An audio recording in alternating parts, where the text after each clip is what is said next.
Sometimes a place holds more than just memories. It holds the weight of every dream that died there. The McAllister Ranch in Montana Territory sits abandoned, a testament to how quickly hope can turn to dust when fortune turns its back. Broken fences, a sagging bar, fields choked with weeds.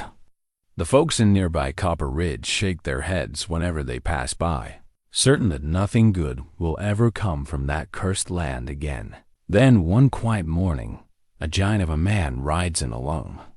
He doesn't say much. He simply looks at the ruin before him and sees something nobody else can see. The townsfolk laugh when he starts working, convinced he's a fool. But what they don't know is what one determined man can accomplish when he refuses to give up. Can he truly bring this dead ranch back to life? Before we continue, tell us where you're tuning in from. And if this story speaks to you, subscribe, because tomorrow I've saved something extra special for you. The man's name was Jacob Stone, and he was 57 years old, though the lines carved into his weathered face told the story of harder years than that. He stood 6 feet 5 inches tall, with broad shoulders that had carried more burdens than any man should have to bear. His hands were calloused and scarred from decades of ranch work, and his eyes held a particular kind of sadness that comes from losing everything you ever loved. He had ridden into Copper Ridge 3 days earlier, leading a single pack horse loaded with tools, supplies, and everything he owned in this world.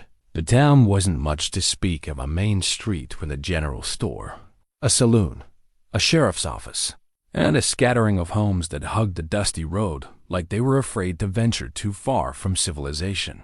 Montana Territory in 1885 was still raw country, where a man could disappear into the vastness and never be heard from again. Jacob had stopped first at the general store, a weathered building with a faded sign that read Hayes Mercantile. Inside, the proprietor was a woman in her early 60s named Martha Hayes, with silver hair pulled back in a practical bun and eyes that missed nothing. She had looked up from her ledger when Jacob entered, taking in his travel-worn clothes and the quiet way he carried himself. "Help you?" she had asked, not unkindly.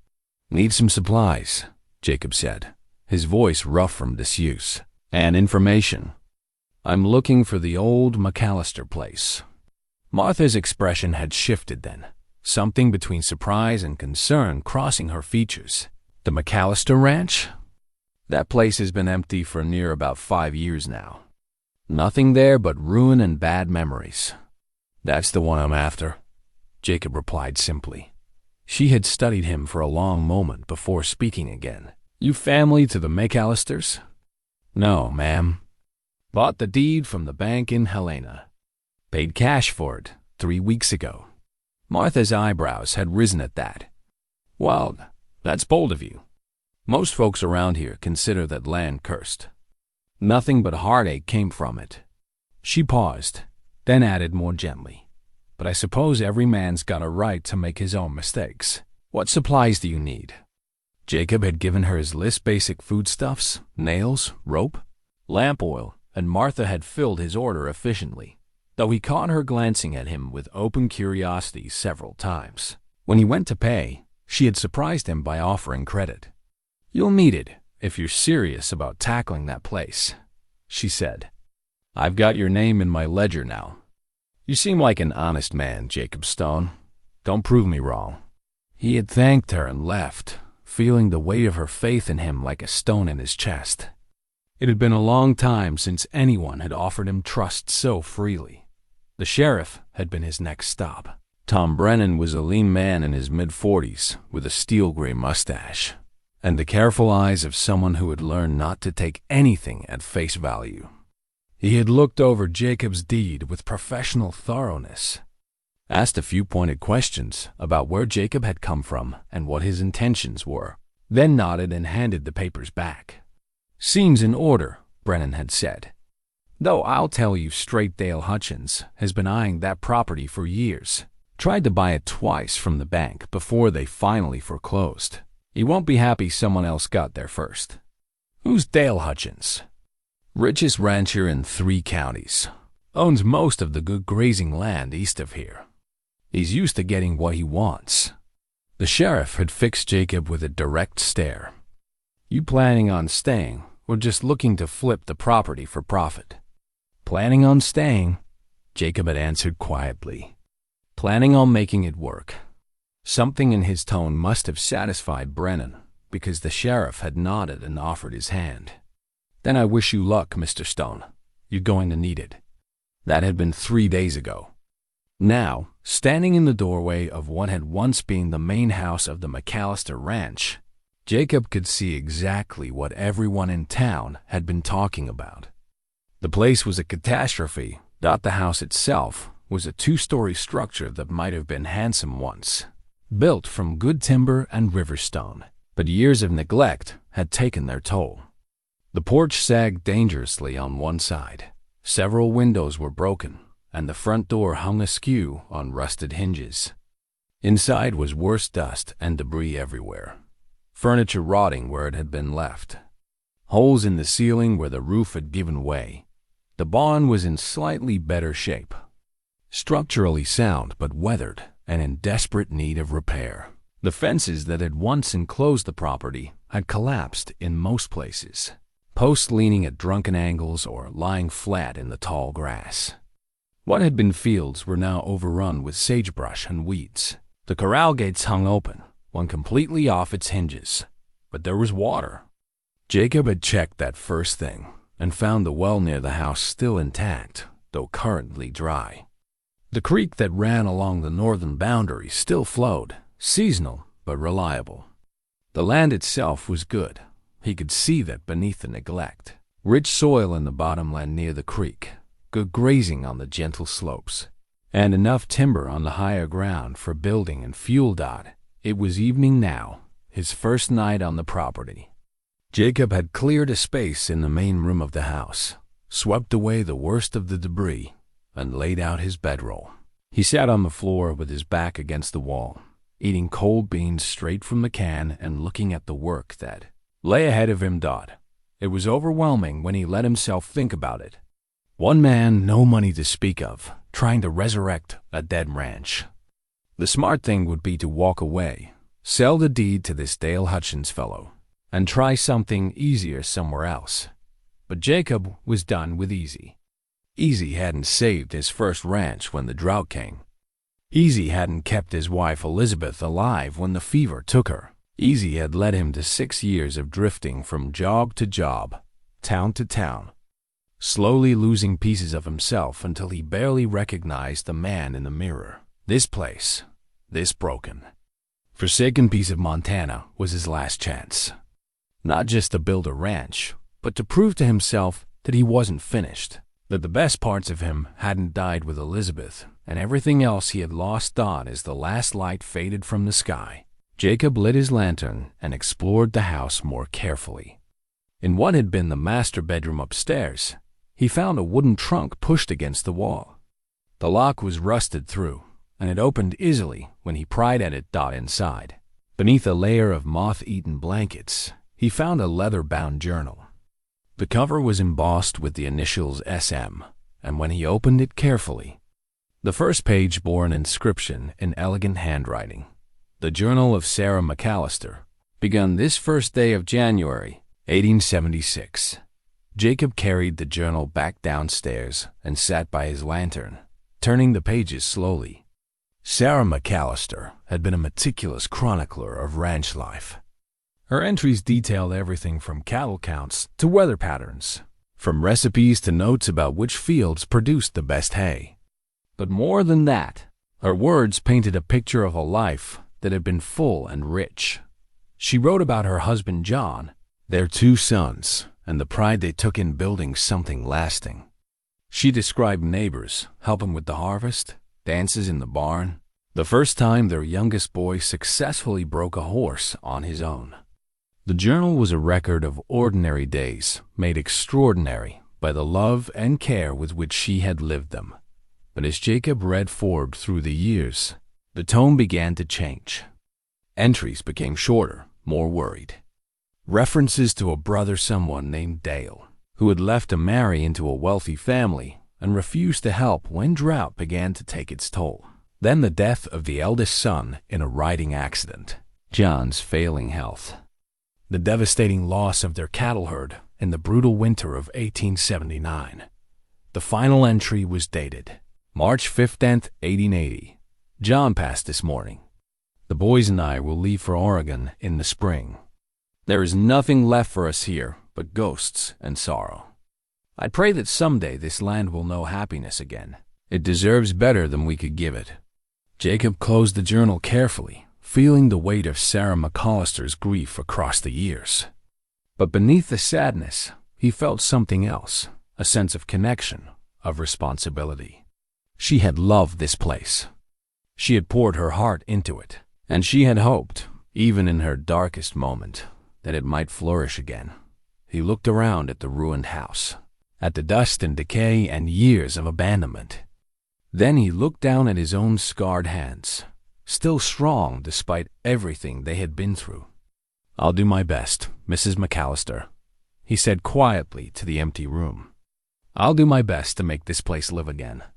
Outside, the Montana night was vast and filled with stars. The wind whispered through the broken fences and overgrown fields. And in the darkness, if you listened carefully, you might have heard the first stirring of something that had been dead for far too long. The sound of hope, fragile but persistent, beginning to take root once more. Jacob woke before dawn on his fourth day at the ranch, as was his habit. The morning air was cool and sharp, carrying the scent of sagebrush and distant pine. He made coffee over a small fire outside, watching the sun paint the eastern hills gold and red, and began planning his day's work. The well was his priority. Without reliable water, nothing else mattered. He was halfway through his second cup when he heard the sound of horses approaching. 3 riders came up the overgrown path to the house, moving with the easy confidence of men who owned everything they surveyed. The man in front sat his horse like he was posing for a portrait, straight-backed, expensively dressed in a tailored vest and fine leather boots that had never seen a day's real work. Jacob stood slowly, setting down his cup, and waited. The lead rider reined in his horse 20 feet away, looking down at Jacob with an expression that managed to be both pleasant and condescending. He was perhaps 50 years old, clean-shaven, with the kind of smooth features that came from a lifetime of comfort. His 2 companions were younger, clearly ranch hands, and they positioned themselves slightly behind their employer with the watchful stillness of men who knew how to handle trouble. "You must be Jacob Stone," the lead man said, his voice smooth as oiled leather. "I'm Dale Hutchins. I own the Double H Ranch, about 8 miles east of here."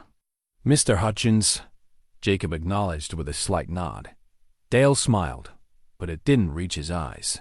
"I'll be direct with you, Mr. Stone. I've been interested in this property for some time. Made several offers to the bank before they put it up for auction.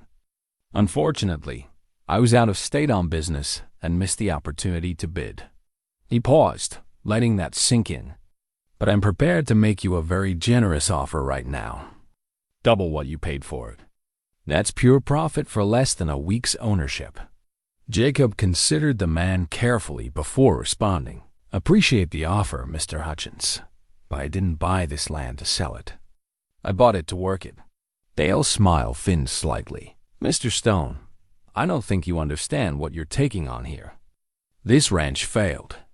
The McAllisters were good people, hard-working people, and they couldn't make it work. What makes you think you can succeed where they failed?" "Don't know that I will," Jacob said evenly. "But I aim to try. That's admirable, if misguided." Dale shifted in his saddle, his tone becoming more pointed. "Let me be frank. This land borders my property. I have plans for expansion, and this particular section would allow me to control access to some key water sources. I need this land, Mr. Stone, and I'm willing to pay well for it. Land's not for sale." The pleasant mask slipped from Dale's face for just a moment, revealing something harder underneath. Then he recovered, forcing another smile. "Think about it. A man your age, Taking on a project like this alone, it's not practical. There's no shame in accepting a good business deal.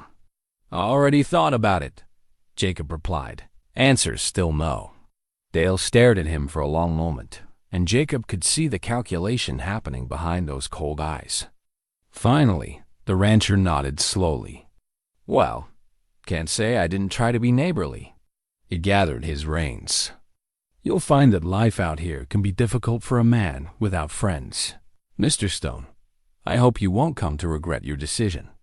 There was no mistaking the threat in those words, polite as they were.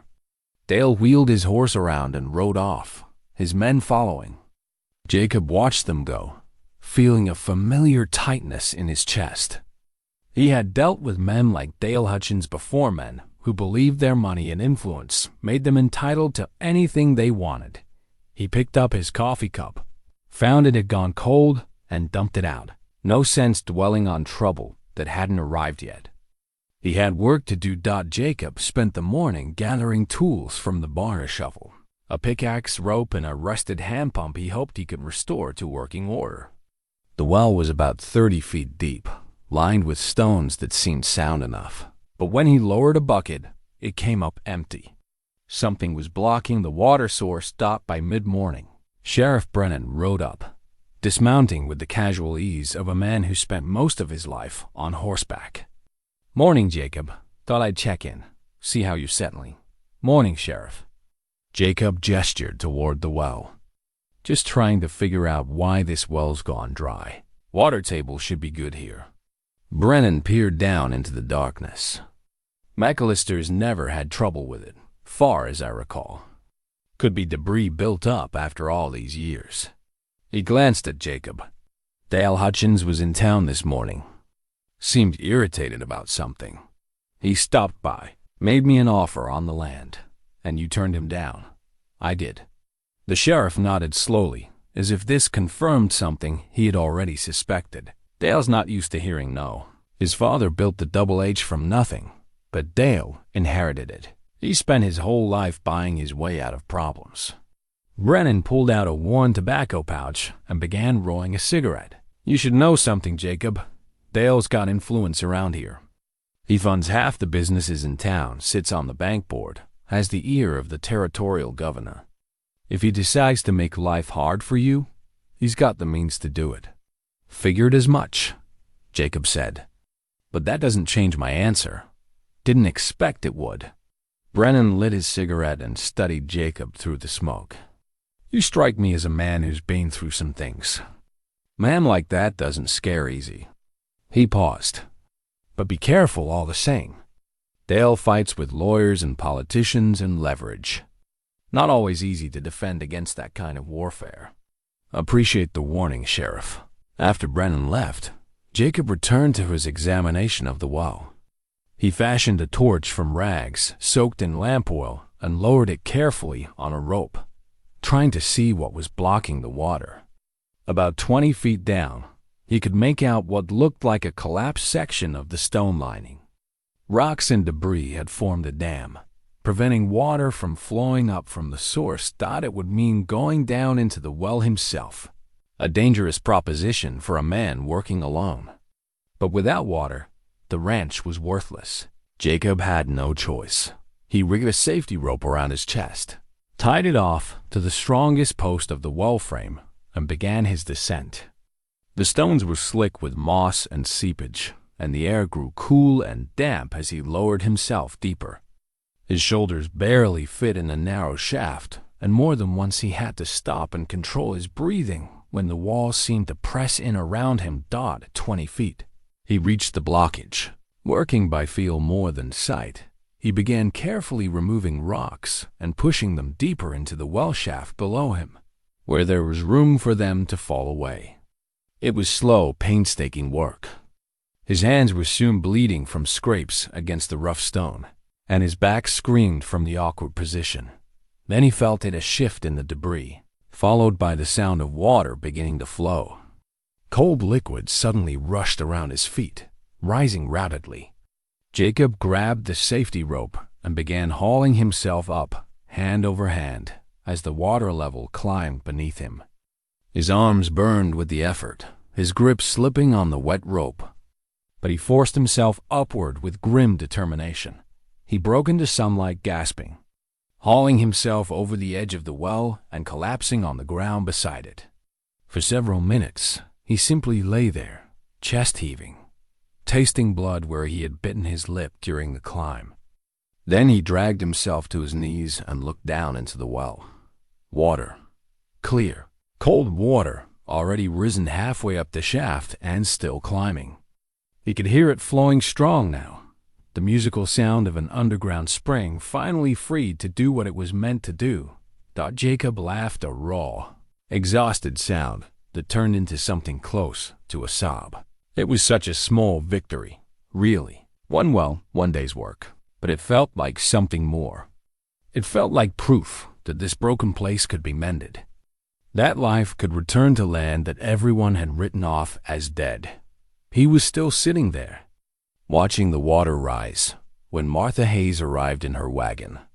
She took one look at him, covered in mud and blood, soaking wet, grinning like a fool, and shook her head. Lord have mercy. Jacob Stone, you look like you've been wrestling with the devil himself. Just a well. Ma'am, he said, still catching his breath. But it feels about the same. She climbed down from the wagon and approached the well, peering in. When she saw the water, her expression softened. Well now, that's something. I remember when John McAllister first dug this well, must be 25 years ago now. He said it was the sweetest water in Montana. She looked at Jacob with new respect. You're serious about this, aren't you? About making this place work? Yes, ma'am. Martha pulled a small leather pouch from her wagon and handed it to him. Then you'll be needing this. It's nothing fancy, just some basic supplies. Bandages, salve for those hands, and a little extra coffee. Consider it a neighborly gesture. Inside the pouch, Jacob also found a folded piece of paper. When he opened it later, after Martha had gone, he discovered it was the deed to his property, his own copy that he had shown Martha at the general store. Except now, it had an official stamp and notation from the county clerk's office. Registered and recorded that the deed was more than just a piece of paper. It was proof of legitimate ownership, legal and binding. It was protection against anyone who might try to claim the land was obtained improperly. And given his conversation with Dale Hutchins that morning, Jacob suspected Martha had gone to the trouble of getting it officially registered for exactly that. Reason?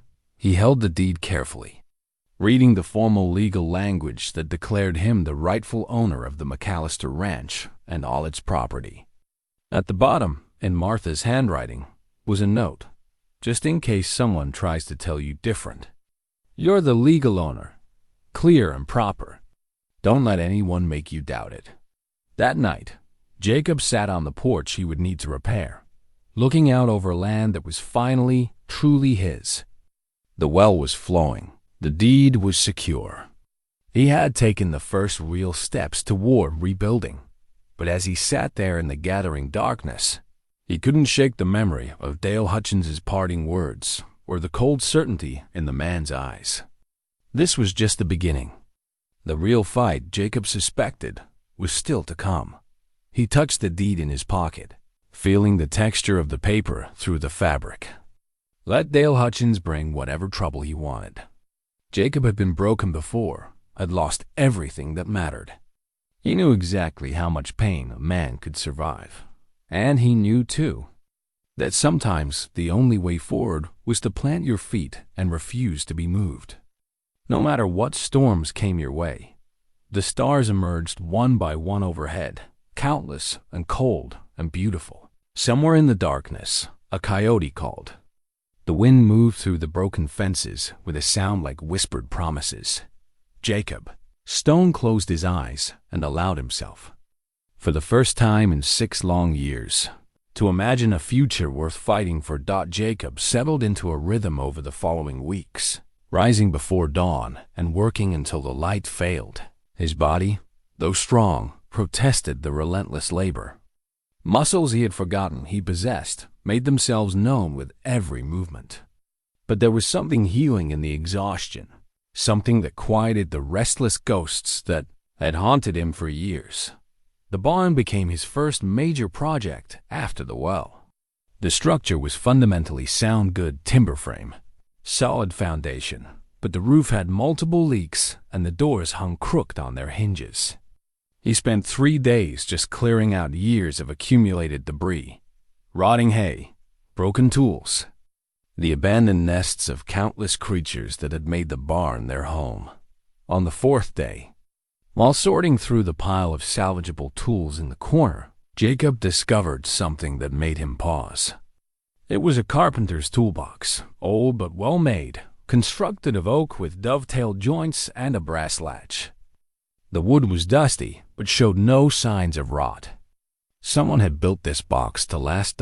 He opened it carefully. Inside, arranged with meticulous care, was a complete set of carpenter's tool saws, chisels, planes, marking gauges, all showing the pattern of use but still in good condition. Someone had maintained these tools with love and respect. On the inside of the lid, burned into the wood with a hot iron, were the initials J.M. John McAllister. Sarah's husband. Jacob lifted out a hand plane, testing its weight and balance. It was a fine tool, better than anything he currently owned. He examined each piece in turn, noting how the blades had been kept sharp, how the wooden handles had been oiled against the dry Montana air. These were the tools of a craftsman, a man who took pride in his work. The discovery stirred something in Jacob's memory. He was 11 years old again, standing in his father's workshop in Missouri, watching those weathered hands guide a plane across a board with steady, patient strokes. His father had been a farmer, but he had also been a skilled carpenter, believing that a man should be able to build or fix anything his land required. "You see how the grain runs, Jacob?" His father had said, rough fingers tracing the wood. "You work with it, not against it. The tree already knows what it wants to be. Your job is just to help it along." Jacob had spent 2 years learning his father's craft before consumption took the old man. Those skills had served Jacob well over the decades, even if he had nearly forgotten them in recent years of drifting and despair. Now, holding John McAllister's tools, Jacob felt a connection across time to another man who had worked this land, who had poured his skill and sweat into making something lasting. It seemed almost like an invitation, a passing of responsibility from one steward of this place to another.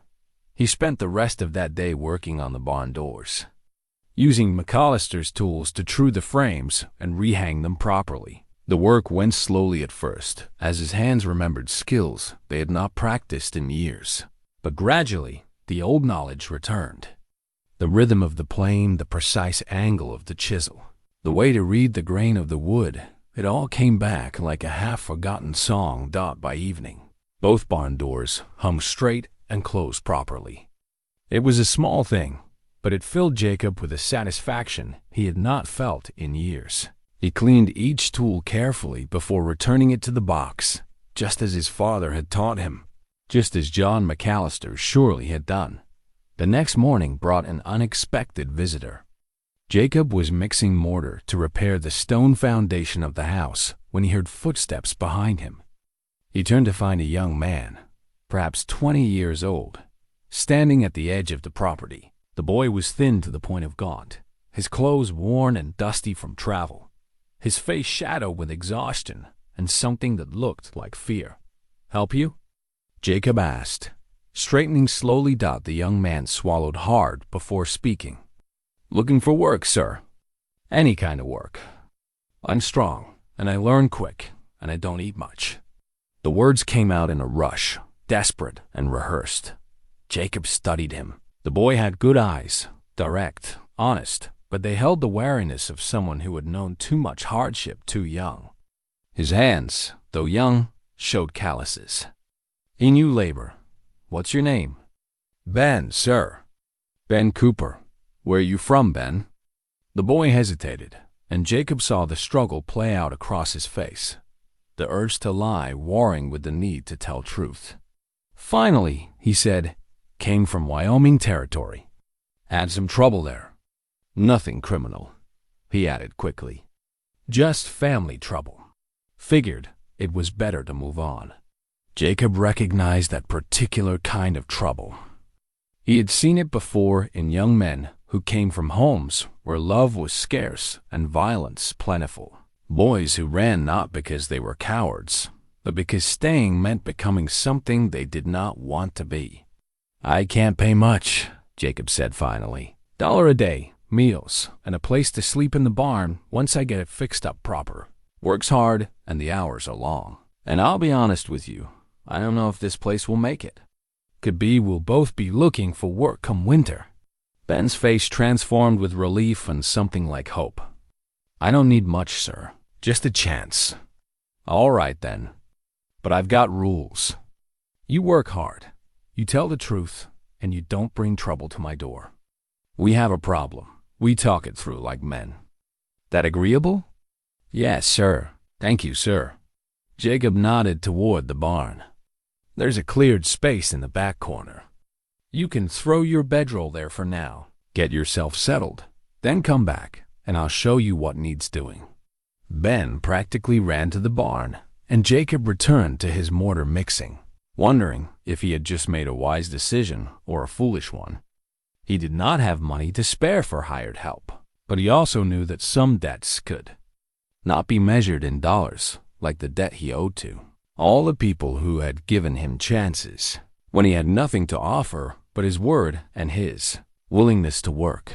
When Ben returned, Jacob handed him a shovel and set him to work clearing the drainage ditches around the foundation. The boy attacked the task with fierce energy, as if afraid that any pause might give Jacob time to reconsider. Jacob watched him work for a few minutes, noting the efficient movements, the way Ben paced himself for endurance rather than speed. The boy had done manual labor before. They worked in companionable silence until midday, when Jacob called a halt for the noon meal. He had little to offer: bread, cheese, and water from the well, but Ben ate like it was a feast.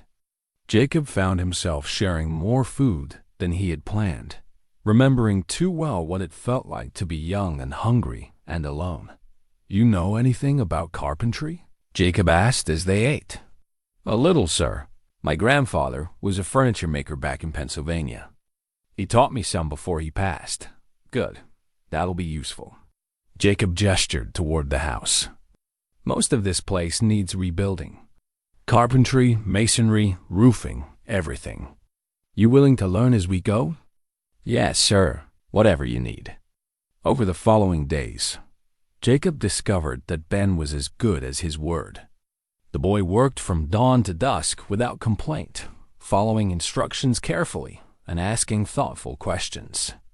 He was quick to learn and seemed to have a natural aptitude for building work. More than that, he was grateful in a way that made Jacob's chest tight, grateful for work, for food, for simple human kindness done in the evenings. After the day's work was done, they would sit outside the barn and Jacob would explain the next day's tasks, showing Ben how to read the land and the structures, teaching him the skills his own father had taught him. Sometimes Ben would ask questions about Jacob's past, but he did so carefully, respectfully, and Jacob found himself offering small pieces of his history in return. At a ranch once, Jacob said one evening, watching the sun set over the mountains, down in Colorado territory. I built it up from nothing with my wife, Elizabeth. Thought we had the world figured out. Then waited, sensing there was more. Then the drought came. 3 years with barely enough rain to keep the dust settled. Lost most of the herd. Had to borrow money to keep going. And when the rain still didn't come, we lost it all. Jacob paused, the old pain still sharp even after all these years. Elizabeth got sick that last winter. Fever took her in 4 days. I was so busy trying to save the ranch, I didn't even realize how bad off she was until it was too late. I'm sorry, sir, Ben said quietly. Jacob nodded. After that, I just drifted. Worked other men's ranches, saved my wages, tried to figure out what I was supposed to do with the rest of my life. Then I saw the notice about this place in the Helena newspaper, and something about it just spoke to me. Felt like maybe I was being given one more chance to do it right. They sat in silence for a while, listening to the night sounds of the Montana prairie. Finally, Ben spoke. My pa drank. When he drank, he got mean. Ma left when I was 12, just walked out one morning and never came back. Can't say I blamed her, but it left me and my little sister alone with him. He drew a shaky breath. Last month, he came at Sarah with a belt. I stopped him, put him down hard. He told me if he ever saw me again, he'd kill me. Your sister? Staying with our aunt in Cheyenne. She's safe. Ben looked at Jacob, his young face earnest in the fading light. I'm not running because I'm scared, Mr. Stone. I'm running because if I stayed, I'd have ended up killing him. And I don't want to be that man. Jacob understood. Sometimes the bravest thing a man could do was walk away from a fight, especially when winning that fight would cost him his soul. You did right, Ben. Took more courage to leave than to stay and let it turn you into something you're not. The boy's shoulders relaxed slightly, as if some burden he had been carrying had lightened just a fraction. They sat together in the gathering darkness, two men who had lost everything and were trying to build something new from the ruins. Over the next week, they made significant progress. The barn roof was patched and weatherproofed. The foundation drainage was cleared. They repaired and reinforced the corral fences. Working with wood, Jacob salvaged from the collapsed sections and new timber. He bought on credit from Martha's store Dot, but on the 8th day after Ben's arrival, Jacob discovered the first sign of real trouble. He was checking the fence line along the eastern boundary, the side closest to Dale Hutchins's property, when he found that 3 fence posts had been moved during the night. Not removed, but repositioned about 10 feet onto Jacob's land, with new wires strung between them. It was a subtle thing, the kind of change that might go unnoticed for weeks or months. But it effectively claimed a strip of Jacob's property for Hutchins's use, and if left unchallenged, could become the basis for a legal boundary dispute later. Jacob stood looking at the moved posts, feeling a cold anger settle in his gut. This was how it started small provocations. Testing to see if he would notice, if he would respond, if he could be pushed off his land through 1,000 minor incursions. He called Ben over and showed him the moved posts.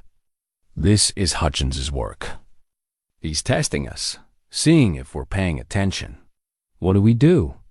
Ben asked, and Jacob could see the boy's hands curling into fists. We put the fence back where it belongs. We document it. And we make sure he knows we're not asleep. Jacob pulled out the survey map that had come with his deed, checking the property markers. Then we ride the fence line every 3 days. If he wants to play games, we'll make it clear we know every inch of what's ours.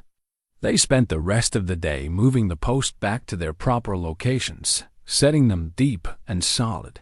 Jacob marked each post with a distinctive notch that would make any future tampering obvious.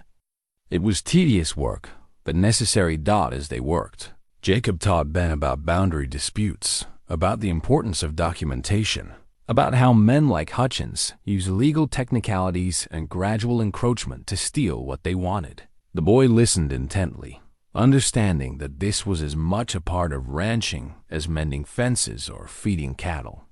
That night, Jacob updated the journal he had begun keeping, recording the fence tampering with precise details and measurements.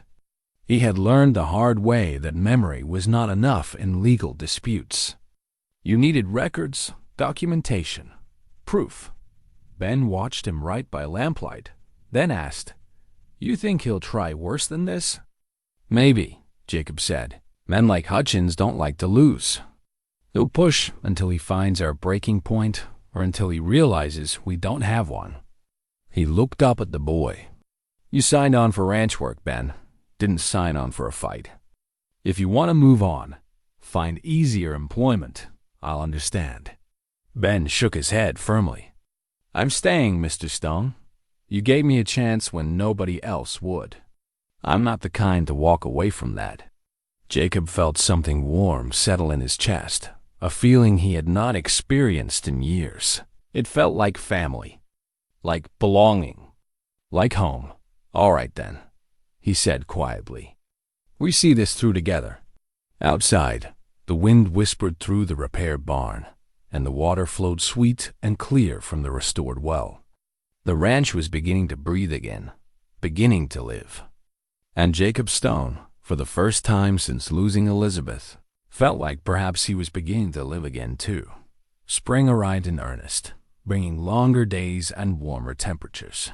The land began to transform under Jacob's steady attention. What had been fields of weeds were now cleared and prepared, the rich soil turned and ready for planting. The house no longer looked like it might collapse at any moment. The porch was reinforced, the worst holes in the roof patched, windows repaired or replaced.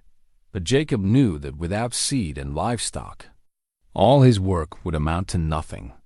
The ranch needed to produce, to generate income, or it would fail just as surely as the McAllister's dream had failed. And his savings were running dangerously low. He was in the barn, taking inventory of his remaining funds and trying to calculate how far they might stretch, when he heard the sound of a wagon approaching. Through the open door, he saw Martha Hayes driving up the path, her sturdy mare pulling a loaded wagon. Jacob walked out to meet her, wiping his hands on his work pants. "Mrs. Hayes, this is a surprise." Martha climbed down from the wagon with practiced ease, though Jacob noticed she moved a bit more stiffly than she had a month ago. The woman worked hard, probably too hard for her age. She gestured toward the wagon bed. "Brought you something, Jacob Stone. Figure you're about ready to start planting, and a man can't farm without seed." Jacob looked into the wagon and felt his throat tighten. There were bags of seed corn, enough to plant several acres. Beside them were smaller bags of vegetable seeds, beans, squash, potatoes. It was a fortune in seed, more than he could possibly afford right now. "Mrs. Hayes, I appreciate this, but I don't have the money to—" "Did I ask for money?" Martha interrupted, her tone firm but not unkind. "This is a loan, Jacob. No interest, no payment due until after harvest. If the crop fails, we'll talk about it then. But something tells me you're not the type to let a crop fail. Why are you doing this?" Jacob asked quietly. Martha was silent for a moment, looking out over the transformed ranch. When she spoke, her voice was softer, touched with old grief. "My husband, Thomas, died 12 years ago. Heart gave out while he was plowing the north field. We never had children, so when he passed, I had a choice: sell out and move back east, where I had family, or stay and run the store myself." She turned to face Jacob, and he saw the strength in her weathered face. "Everyone told me to sell. Said a woman my age had no business trying to manage alone. But Thomas and I had built something here together, and I wasn't ready to let it go. So I stayed." She smiled slightly. "People thought I was foolish then too. But here I am, still standing, still running the store, still proving them wrong." "I understand," Jacob said, and he did. "I think you do," Martha agreed. Thomas used to say that the measure of a community isn't in its richest citizens, but in how it treats the folks who are trying to build something from nothing. He believed in giving people chances. She patted the side of the wagon. "So this is me giving you a chance. Same way folks gave me and Thomas a chance when we first came to Montana." Jacob felt the weight of her trust settle on his shoulders, heavy but welcome. "I won't let you down, Mrs. Hayes. I know you won't. Now, you going to help me unload these bags, or are we going to stand here talking all day?" Jacob called Ben over, and together they unloaded the precious seed, storing it carefully in the barn where it would stay dry. Martha refused their offer of coffee, saying she needed to get back to the store.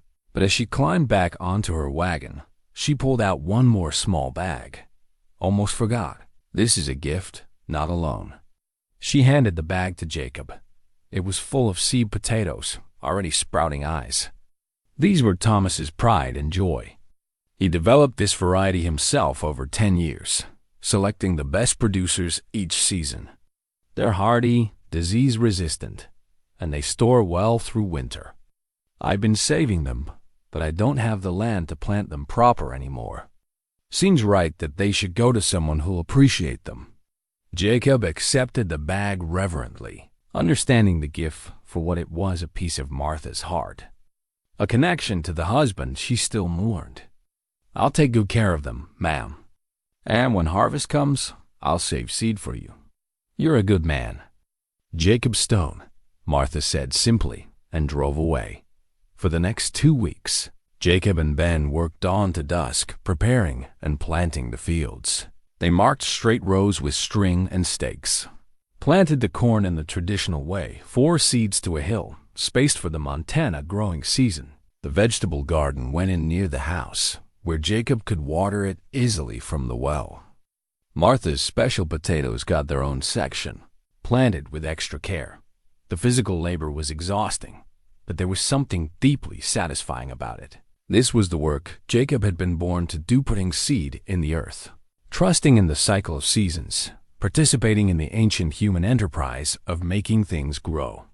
Ben took to the work naturally, his young back and strong arms making quick work of tasks that would have taken Jacob twice as long alone in the evenings. After the day's planting was done, Jacob began teaching Ben to read. He had noticed that the boy struggled with the written instructions on seed packets, and when he gently inquired, Ben had admitted with shame that he had only 2 years of schooling before his mother left and his father needed him working full-time.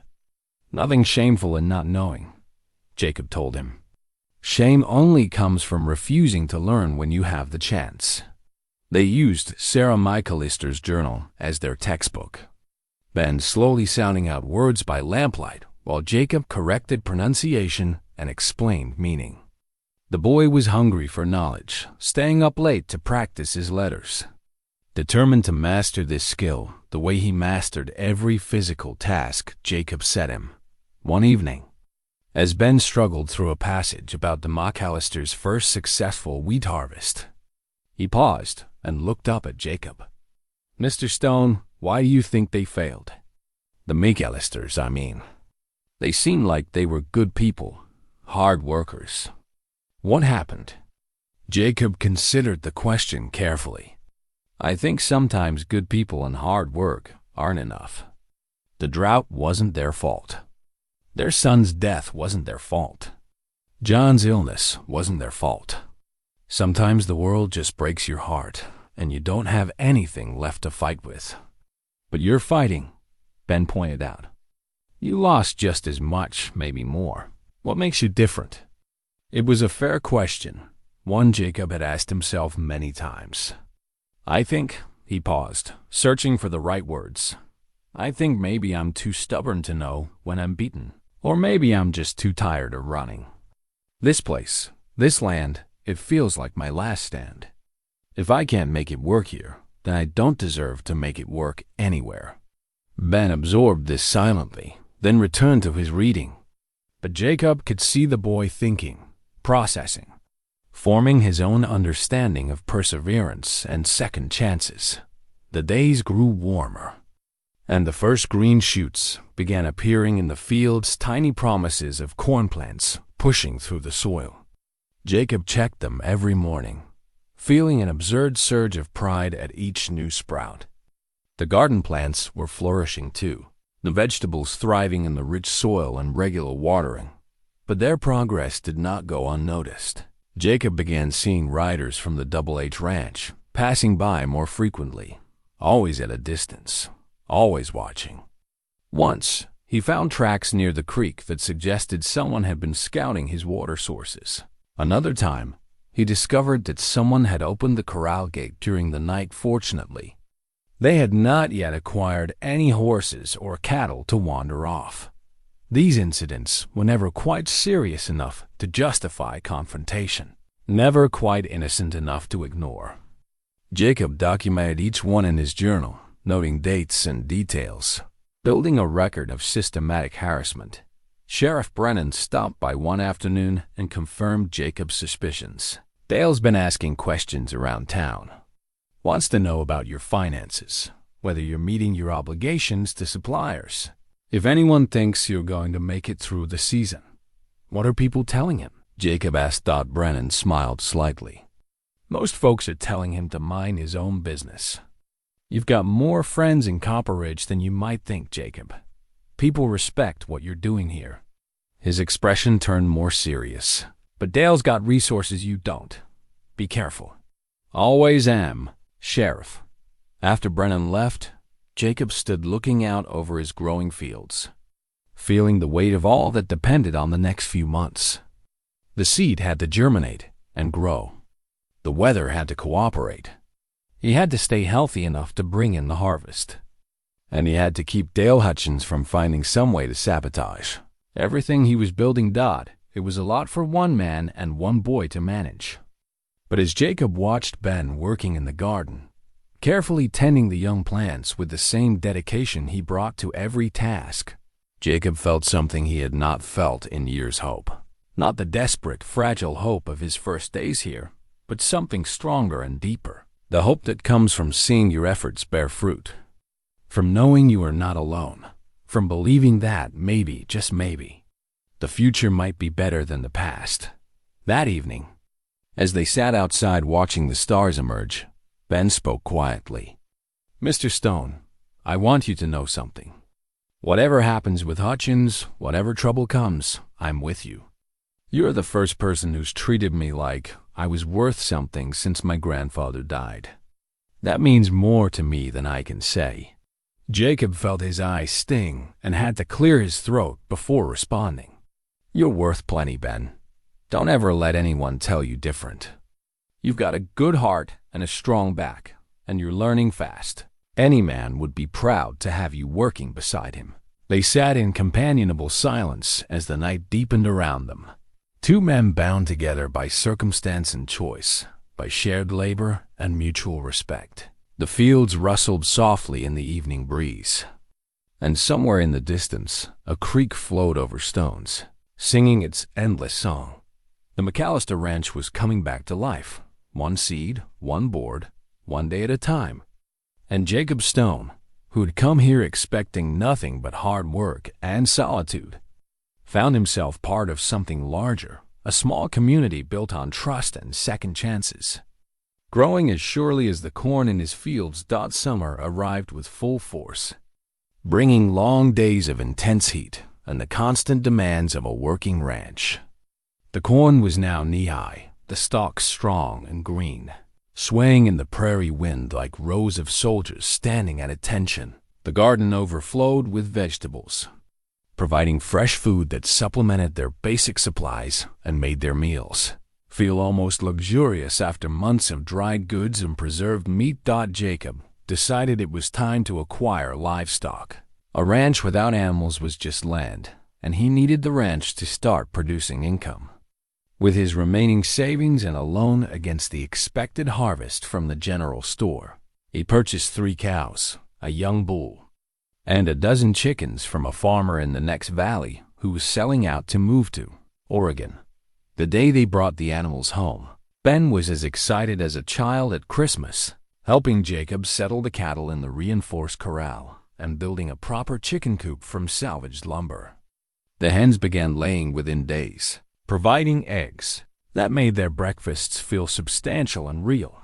But more significant than the livestock was what Jacob found one afternoon while organizing the barn for proper animal housing. Tucked behind a support beam, wrapped in oiled canvas, was the McAllister brand iron. He unwrapped it carefully, revealing a beautifully crafted piece of metalwork, a stylized M enclosed in the circle, the kind of brand that would mark an animal, clearly without causing excessive damage to the hide. Jacob stood in the dusty barn, holding the iron and feeling the weight of history in his hands. He could create his own brand, stamp this land with his own identity. That would be the practical choice, the forward-looking choice. But as he thought about Sarah McAllister's journal, about John's careful carpentry tools, about the love and labor this family had poured into the land before heartbreak drove them away, he knew what he had to do. He would keep the McAllister brand alive. He would honor their memory by making their ranch flourish again. It felt right in a way that logic could not quite explain, a connection across time, a promise to the dead that their work would not be forgotten. When he told Ben about his decision, the young man nodded seriously. "That's good, Mr. Stone. Shows respect. Shows you're building on what came before, not just taking it over." They spent the next day preparing to brand the cattle. Jacob built a fire and heated the iron until it glowed red. Then they worked together to safely restrain each animal and apply the mark. The cattle protested, as cattle do, but the process was quick and the brand was clean. When they released the last cow, Jacob stood back and looked at his small herd, each one now bearing the McAllister Circle M. "There," he said quietly.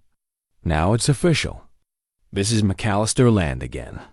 Word of Jacob's decision reached town quickly, as news always did in small communities. Martha Hayes heard about it at the store, and, according to Sheriff Brennan, who stopped by the following week, she had cried when someone told her.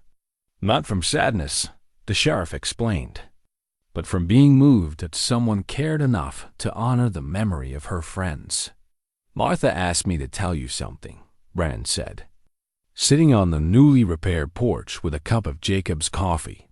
"She said Thomas would have liked you, said you're the kind of neighbor this valley needs." The praise made Jacob uncomfortable in the way genuine compliments always did, so he simply nodded and changed the subject. But later, alone with his thoughts, he allowed himself to feel proud of the choice he had made. The positive news did not last long. 3 days after branding the cattle, Jacob went out to check on them and found one of his cows dead in the corral. At first, he thought it might be disease or accident, but a closer examination revealed the truth. Someone had poisoned the water trough. There were traces of some toxic substance in the water, and the cow had drunk deeply before the poison took effect.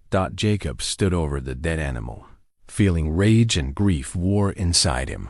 The cow represented a significant portion of his investment, money he could not afford to lose. But more than that, it represented someone's willingness to kill an innocent animal just to hurt him. It was a level of cruelty that went beyond business, rivalry, into something darker. Ben found him there and immediately understood what had happened. The boy's face went red with anger.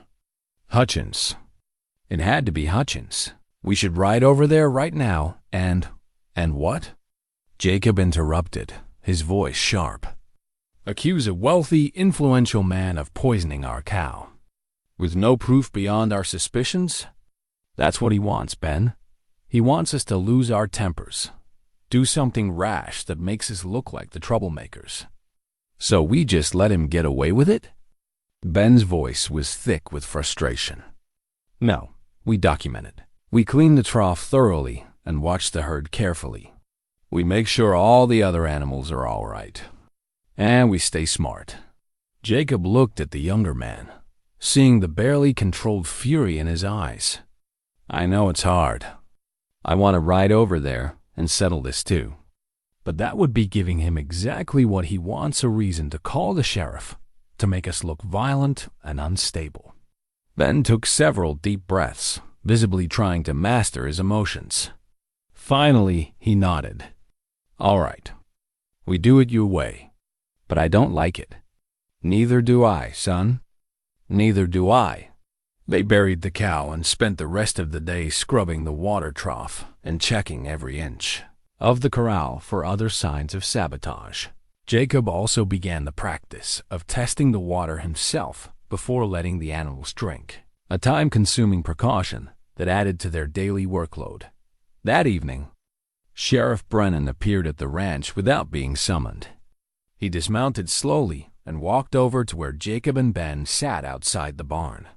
"Heard you lost a cow," Brennan said without preamble. "Word travels fast." Jacob replied neutrally. It does when Dale Hutchins is at the saloon buying drinks and mentioning how some folks just don't have the skill to keep livestock alive. Brennan's jaw was tight. Thought you should know what he's saying. Jacob nodded slowly. So Hutchins was not even hiding his involvement, just being careful not to admit anything directly. Appreciate you telling me, Sheriff. Brennan sat down on a crate, looking tired. I've been sheriff here for 12 years, Jacob. I know Dale. I know how he operates. He'll push and push until you either break or push back. And when you push back, he'll use the law against you however he can. So, what do you suggest? Keep doing what you're doing. Document everything. Stay calm. Don't give him ammunition. Brennan paused, then added, and know that there are people watching. Not everyone in this valley is under Dale's thumb. Some of us remember what it means to give a man a fair shake. After the sheriff left, Jacob pulled out his journal and made a detailed entry about the poisoned cow, the date, the symptoms, the condition of the water, everything he could remember. If this ever went to court, he would need evidence. He would need records. But as he wrote, a small part of him wondered how long he could maintain this level of vigilance, this constant defensive posture. He was one man trying to build a ranch while simultaneously defending it from someone with unlimited resources and no scruples about using them. How long before exhaustion made him careless? How long before Hutchins found a weakness he could exploit? The next morning brought an unexpected visitor, a traveling preacher who stopped at the ranch while making his circuit through the valley. Reverend Matthews was a rail-thin man in his 60s with kind eyes and a gentle manner. He asked permission to water his horse at the well and inquired if Jacob and Ben would be interested in a brief worship service. Jacob declined politely. Appreciate the offer, Reverend, but I'm not much for organized religion these days. Matthews nodded without judgment. That's your right, certainly. But if you don't mind my asking, was there a time when you were? Jacob found himself answering honestly. When I was young, yes. My parents were believers, raised me to have faith. But after I lost everything, my ranch, my wife, I found it hard to believe in a God who would let good people suffer so much for no reason. That's a hard question, Matthews acknowledged. Perhaps the hardest one we face. I won't pretend to have easy answers for you. He was quiet for a moment, then added, but I will say this, sometimes faith isn't about understanding why bad things happen. Sometimes it's just about believing you have the strength to endure them. And that endurance itself is a kind of grace. The words settled into Jacob's chest. Finding a home in a place he had thought was closed off. He did not respond, but he nodded his thanks for the thought. Before Matthews left, he mentioned that he would be holding a service in Copper Ridge the following Sunday, and anyone who wished to attend would be welcome. Then he rode away, leaving Jacob with uncomfortable thoughts about faith and purpose, and whether he had been running from more than just his past. That night, Ben asked a question that had clearly been troubling him. Mr. Stone, do you ever wish you could just give up? Sell to Hutchins, take the money, and go somewhere easier? Jacob considered lying, offering some noble answer about perseverance and duty. But Ben deserved honesty. Yes, he said simply. Some mornings I wake up and wonder if I'm just being stubborn for the sake of being stubborn. Wonder if it wouldn't be smarter to cut my losses and move on. So why don't you? Because, Jacob said slowly, I think maybe there are some things worth being stubborn about. This land, what it represents, the chance to build something lasting, to prove that failure isn't final, that feels worth fighting for, even when the fighting gets hard. Ben nodded, absorbing this. I'm glad you're stubborn then, because this is the first place that's ever felt like home to me. Those words stayed with Jacob long after they had both turned in for the night. Home. Such a simple word, but laden with so much meaning. This ranch was becoming home, not just for him, but for Ben too. And maybe, just maybe, it could become home for others as well.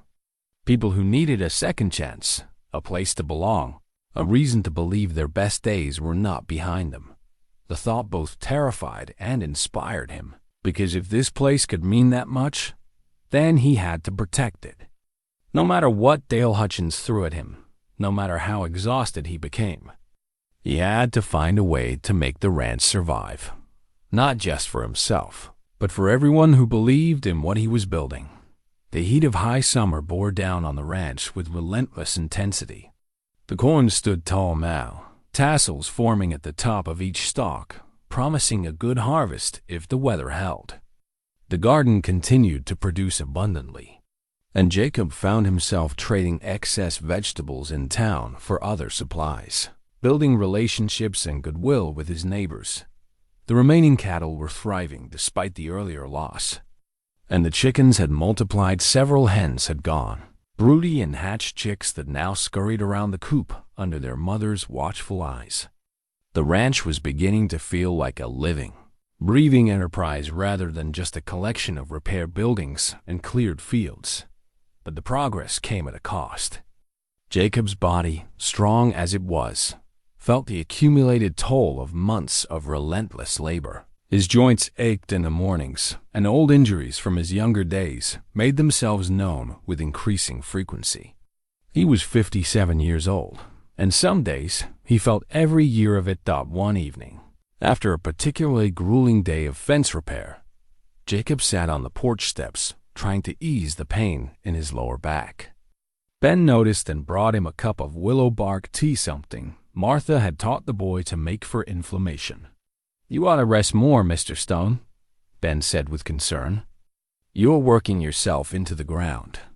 "Rest is a luxury we can't afford yet," Jacob replied, though he accepted the tea gratefully. "Too much still needs doing before winter comes." Ben sat beside him, quiet for a moment. Then he asked, "Mr. Stone, can I ask you something personal?" "Go ahead." "You've told me about losing your ranch and your wife, but you haven't really talked about her, about Elizabeth. What was she like?" The question caught Jacob off guard. He had become so practiced at avoiding thoughts of Elizabeth that he barely allowed himself to remember anymore. But Ben's earnest face, the genuine interest in his eyes, made Jacob want to answer honestly. "She was." He paused, searching for words. "She was the best person I ever knew. Patient and kind, but strong too. Stronger than me in a lot of ways." He reached into his vest pocket and pulled out the silver pocket watch he always carried. This was hers, actually. Her father gave it to her when she turned 18. She carried it every day. He opened the watch, revealing the inscription inside. "To Elizabeth, may your time be filled with joy." Ben leaned closer to see. It stopped. "Stopped the day she died," Jacob said quietly. "February 14th, 1879, 3 in the afternoon. I've carried it with me ever since, but I've never wound it again. Couldn't bring myself to do it. Felt like starting it again would be, I don't know, like erasing her somehow. Like moving on meant forgetting." "But you haven't forgotten her," Ben observed gently. "No, I haven't." Jacob ran his thumb over the smooth silver case. "We met at a church social in Colorado. I was 23, working as a ranch hand, saving money to buy my own place someday. She was the daughter of the ranch owner I worked for. Everyone said she was too good for me, and they were probably right. But she saw something in me anyway." He fell silent, lost in memory. Ben waited patiently, sensing there was more. "We built that ranch together," Jacob continued. "Every fence post, every building, every decision, we did it as partners. She could ride better than most men, could shoot straight, could deliver a calf or mend a roof or keep the books. She was everything a rancher could hope for in a wife. What happened? How did she get sick?" Jacob's voice grew rough. "The drought hit us hard.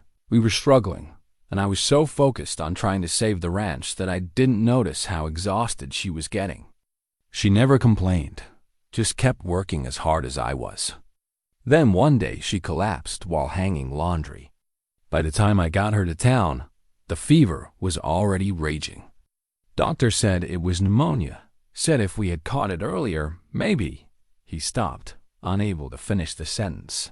But we didn't catch it earlier. And 4 days later, she was gone. I was so busy trying to save a piece of land that I let the person I loved most in the world work herself to death. The old guilt was as sharp as ever, cutting through the years like it had happened yesterday. That wasn't your fault, Mr. Stone, Ben said firmly. Wasn't it? I was her husband. I was supposed to protect her, to notice when she needed help. Instead, I was so caught up in my own pride, in refusing to admit defeat, that I lost sight of what really mattered. Jacob closed the watch and returned it to his pocket. That's why I left Colorado. Couldn't bear to stay in a place where everything reminded me of her, of my failure. They sat in silence for a while, the evening air cooling around them. Finally, Ben spoke again. My grandfather used to say that sometimes the kindest thing we can do for the people we've lost is to keep living, to not let their deaths stop us from becoming who we're meant to be. Your grandfather sounds like he was a wise man. He was. I think he'd tell you that Elizabeth wouldn't want you to carry that watch like a punishment. She'd want you to wind it again, to let time move forward, even though she can't come with you. The words hit Jacob with unexpected force. He wanted to argue, to defend his grief, to cling to the familiar pain because at least it kept Elizabeth close. But something in what Ben said rang true. Elizabeth had loved life, had faced every challenge with optimism and grace. She would not have wanted him to spend the rest of his days frozen in the moment of her death. But he was not ready. Not yet. Maybe someday, he said quietly. But not today. Ben nodded, accepting this. They sat together watching the stars emerge, the sound of crickets filling the warm night air. After a while, Ben stood to head to the barn, but he paused at the bottom of the steps. Mr. Stone, thank you for telling me about her. It helps me understand you better. And I think maybe you're not giving yourself enough credit. You're trying to honor her memory by not giving up, by building something good here. That counts for something. After Ben had gone, Jacob sat alone on the porch, turning the boy's words over in his mind. Was that what he was doing? Trying to honor Elizabeth by succeeding where he had failed before? Or was he just running from one form of pain into another? He pulled out the watch again, holding it in the lamplight. The hand showed 3 o'clock, forever locked in that terrible afternoon. For 6 years, he had kept time itself prisoner, unable to let go of the moment he lost everything. But Ben was right. Elizabeth would not have wanted this. She would have wanted him to live fully, to embrace whatever time he had left, to find joy and purpose and connection. She would have wanted him to wind the watch, to let the hours tick forward into an unknown future. His hand moved toward the winding stem, then stopped. He could not do it. Not yet. The grief was still too raw, the guilt too heavy. Maybe someday he would be ready to let time flow again. But that day had not yet come. He returned the watch to his pocket and went inside to sleep. The following week brought another test. Jacob was in town picking up supplies from Martha's store when he encountered Dale Hutchins on the street. The wealthy rancher was surrounded by several of his men, clearly in town on business. When Dale spotted Jacob, his expression shifted into something between amusement and contempt. Mr. Stone, Dale said loudly enough for passers-by to hear, I heard about your unfortunate loss. Terrible thing when a man doesn't know how to properly care for his livestock. Jacob kept his expression neutral, refusing to rise to the bait. Accidents happen, Mr. Hutchins. Indeed they do. Especially to inexperienced ranchers. Dale smiled coldly. I also heard you've decided to keep using the McAllister brand. That's quite presumptuous, don't you think? Taking someone else's name for your own. I'm honoring their memory, Jacob replied evenly. Seemed the respectful thing to do. Respectful, Dale repeated, as if tasting the word. Or perhaps just recognizing that your own name carries no weight in this valley. Better to hide behind the reputation of people who are gone and can't object. Several townspeople had stopped to listen, clearly uncomfortable with the confrontation, but unwilling to leave. Jacob could feel their eyes on him, waiting to see how he would respond to the provocation. He took a breath, choosing his words carefully. The McAllisters built something good on that land. They poured their hearts into it. Just because circumstances forced them to leave doesn't mean their work should be forgotten. I'm building on their foundation, trying to make their dream succeed where they couldn't. If that bothers you, Mr. Hutchins, I'm sorry, but my decision stands. Dale's face darkened. You're a fool, Stone. That land has been cursed since the day John McAllister died. Nothing good will ever come from it. You'll fail just like they did, and when you do, I'll be there to pick up the pieces for a fraction of what I offered you now. Maybe I will fail, Jacob acknowledged. But at least I'll fail trying to build something, rather than succeeding at tearing someone else down. The words hung in the air between them, and Jacob saw Dale's hands curl into fists. For a moment, he thought the rancher might actually strike him, but then Dale seemed to remember where he was, who was watching. He forced his hands to relax and his expression to smooth into a cold smile. We'll see, Mr. Stone. We'll see who's still standing when winter comes. Dale turned and strode away, his men following. Jacob stood in the street, feeling the adrenaline slowly drain from his system. He had maintained his composure, had not given Dale the satisfaction of losing his temper. But he had also made an enemy more determined than ever to see him fail. Martha appeared at his elbow, having witnessed the entire exchange. That man, she said quietly, is going to be trouble. I know, Jacob replied. But you stood up to him. That matters. People saw. She squeezed his arm gently. You're not alone in this, Jacob. Remember that. As Jacob loaded his supplies and headed back to the ranch, he thought about Martha's words. He was not alone. He had Ben, he had Martha, he had Sheriff Brennan and other townspeople who had shown him kindness. He had allies, even if they could not openly challenge Dale's power and influence. But he also knew that the conflict was escalating. Dale was no longer content with subtle sabotage. The public confrontation suggested that the wealthy rancher was preparing for a more direct campaign to drive Jacob off the land. And when that campaign came, Jacob would need to be ready. That evening, he and Ben sat down to review their situation honestly. They listed their assets, the improved buildings, the growing crops, the small herd, the goodwill they had built in town. Then they listed their vulnerabilities: limited cash, dependence on a successful harvest, Jacob's age and occasional health issues, their isolation on the ranch. We need help, Jacob concluded. 1 or 2 more hands, people we can trust, especially for harvest time and through the winter. Can we afford that? Ben asked. Can we afford not to?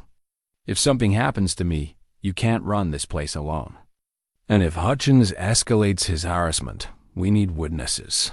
People who can testify to what's really happening here. It was a sobering conversation, but necessary. They were no longer just building a ranch. They were preparing for a siege, a long-term struggle against an enemy with far greater resources. Their only advantages were determination, integrity, and the support of a few good people. It would have to be enough. August arrived with the promise of harvest. The corn had reached full height, the ears heavy and golden beneath the protective husks.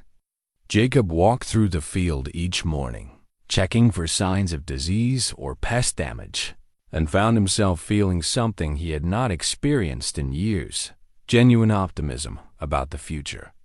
If the crop came in as good as it looked, he would have enough to pay his debts, buy additional livestock, and set aside reserves for winter.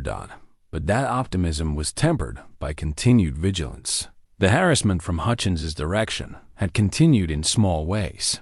Fences tampered with, Tools mysteriously moved or damaged. Occasional sightings of riders watching the property from a distance. Nothing dramatic enough to justify legal action, but enough to keep Jacob and Ben constantly on edge. It was Ben who made the discovery that would change everything. He had been reading through Sarah McAllister's journal during his evening. Reading practice, the pages had become his favorite text for improving his literacy when he noticed something odd. The final pages of the journal appeared thicker than normal, as if extra papers had been tucked inside the binding.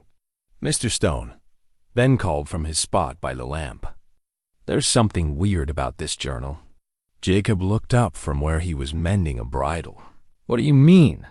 "Feel this." Ben brought the journal over and opened it to the last pages. "There's something inside the binding, I think." Jacob examined the journal carefully. Ben was right. There was a subtle bulge in the leather backing of the rear cover. He fetched a thin knife and carefully worked it into the gap between the leather and the backing board.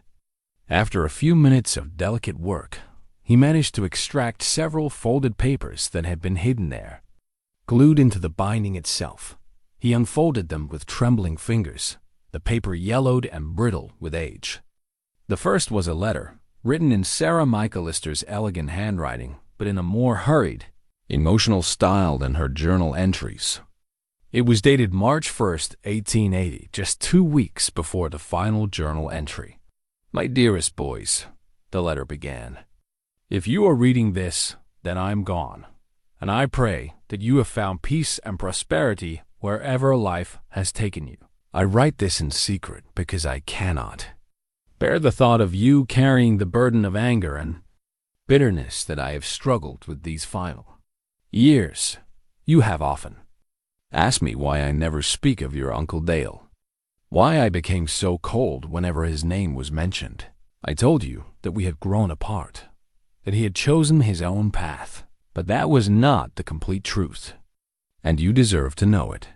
Dale McAllister, yes, McAllister, for that was his name before he married into the Hutchins family and took their name to secure his inheritance, is my brother, your uncle by blood. When your father and I were struggling during the drought years, when we lost our first herd and faced ruin, I went to Dale and begged him for help. Not charity, but a loan, something to tide us over until the rains returned. Dale had become wealthy by then, married to old man Hutchins's daughter, positioned to inherit one of the largest ranches in Montana Territory. He could have helped us easily, without even noticing the expense. But he refused. He said that he had built his new life and could not risk his reputation by associating with failed farmers. He told me that our family struggles would reflect poorly on him in his new social circles. I never told your father about this conversation.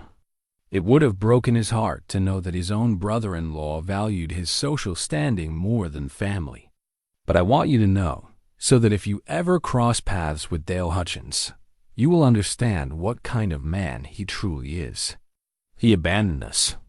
And then, when your father died and we had to leave this land that we loved, Dale came sniffing around, offering to buy the property at a shamefully low price. He wanted to erase any evidence of his connection to the failed McAllister ranch, to own and bury the reminder of the family he had turned his back on. I refused him. I sold to the bank instead, hoping that someday a good family would buy this land and make it prosper. My only consolation in leaving is knowing that Dale did not get what he wanted. I am not a hateful woman, and I do not wish ill on anyone. But I am human enough to hope that someday, somehow, Dale Hutchins will be forced to confront the cost of his choices. That he will understand what he lost when he traded his family for social acceptance and wealth. Remember always that this land was built with love, with the sweat and dreams of people who believed in building something lasting. Honor that, my boys. Do not let bitterness poison your hearts, as it has sometimes poisoned mine. With all my love, your mother, Sarah. Jacob finished reading aloud, his voice rough with emotion. Ben sat in stunned silence, his eyes wide with shock. For a long moment, neither of them could speak. Finally, Ben whispered, Hutchins is a McAllister. He's family, and he let them fail rather than help. Jacob carefully unfolded the second hidden document. It was an old photograph, faded and creased from being hidden so long. It showed a family portrait, a younger Sarah and John McAllister with their 2 sons. Perhaps taken in the early 1870s, but standing beside Sarah. His arm around her shoulders was a young man who was unmistakably a younger version of Dale Hutchins. The resemblance was too strong to deny. On the back of the photograph, in Sarah's handwriting, family portrait, summer 1872, John, myself, our boys Thomas and James, and my dear brother Dale before he chose ambition over blood. That's why he wants this land so badly, Jacob said slowly, understanding dawning. Not just for the water access or the property value. He wants to erase the evidence of his betrayal. As long as this ranch exists with the McAllister name, it's a reminder of the family he abandoned. We have to confront him with this, Ben said, his voice tight with anger. We have to make him face what he did. We will, Jacob agreed. But carefully. A man with Dale's resources and guilt can be dangerous when cornered. They spent the rest of the evening discussing how to proceed. The revelation changed everything. Dale's harassment was not just business rivalry or territorial ambition. It was driven by shame and the desperate need to bury his past. That made him more unpredictable, but it also gave him a vulnerability they could exploit. The next morning, Jacob rode into town and asked Sheriff Brennan to arrange a private meeting with Dale Hutchins. The sheriff's eyebrows rose at the request, but he agreed, sensing that something significant had developed. The meeting was set for 2 days later at the sheriff's office. Jacob spent those 2 days preparing, reviewing the evidence, considering every possible response Dale might make. He brought Ben with him to the meeting, both as witness and as moral support. Dale arrived at the appointed time, flanked by his lawyer, a slick man named Garrison, who had a reputation for finding legal loopholes that favored the wealthy. Dale's expression was one of barely concealed contempt mixed with curiosity. Clearly, he could not imagine what Jacob thought he could accomplish with this meeting. Mr. Stone, Dale said with false politeness, I understand you requested this meeting. I'm a busy man, so perhaps you could get to the point. Jacob pulled a letter and photograph from his saddlebag and laid them on Sheriff Brennan's desk. I found these hidden in Sarah McAllister's journal. I thought you might want to see them before I decide what to do with them. Dale glanced at the items dismissively, then froze as recognition hit him. The color drained from his face. He reached for the photograph with a shaking hand, staring at the image of his younger self surrounded by the family he had abandoned. Where do you get this? His voice was barely a whisper. Sarah hid them in her journal before she left. She wanted her sons to know the truth about their uncle about you, if they ever needed to understand why the ranch failed. Dale's lawyer leaned over to examine the documents. These prove nothing of legal significance. Family disputes are not relevant to property rights. Maybe not, Jacob agreed, but they're relevant to reputation. I wonder what the territorial governor would think if he knew that Dale Hutchins built his fortune on the back of his sister's tragedy, or what the people of Copper Ridge would say if they learned their wealthiest citizen refused to help his own family in their darkest hour. Dale's face had gone from white to red, his hands clenching into fists. You have no right. I have every right, Jacob interrupted, his voice calm but firm. This is part of the history of my land, my property. Sarah McAllister's words belong to the ranch now, just like everything else she left behind. The lawyer cleared his throat. Mr. Hutchins, perhaps we should discuss this privately before. Shut up, Garrison. Dale's voice was raw, stripped of its usual polish. He looked at Jacob with something close to desperation. What do you want, money? I'll double my original offer. Triple it. Just give me those documents and walk away. I don't want your money, Jacob said quietly. I never did. I want to understand why. Why you've been trying so hard to drive me off this land. Why you couldn't just let it go." Dale was silent for a long moment. When he finally spoke, his voice was hollow. "Because every time I ride past this place, I see them. My sister, her husband, those boys. I see the ranch they built, the dream they had, and I remember that I could have saved it. One loan, one act of family loyalty, and none of them would have had to suffer." He sank into a chair, suddenly looking every one of his 50 years. John died of a broken heart as much as illness. Sarah aged 20 years and 5. And I did nothing. I chose my social standing, my comfortable life, over my own blood. And now, every day, I have to live with that choice. "So you wanted to erase the evidence," Jacob said, understanding. "Buy the land, tear down the buildings, make it all disappear so you wouldn't have to remember." Yes, the admission came out as barely more than a whisper. "I thought if I could own it, control it, make it part of my ranch, then maybe I could bury what I did. Bury the guilt. But you," he looked up at Jacob with something like hatred mixed with grudging respect. "You had to keep their name alive. Had to brand your cattle with their mark. Had to tell everyone you were honoring their memory. You made it impossible for me to forget."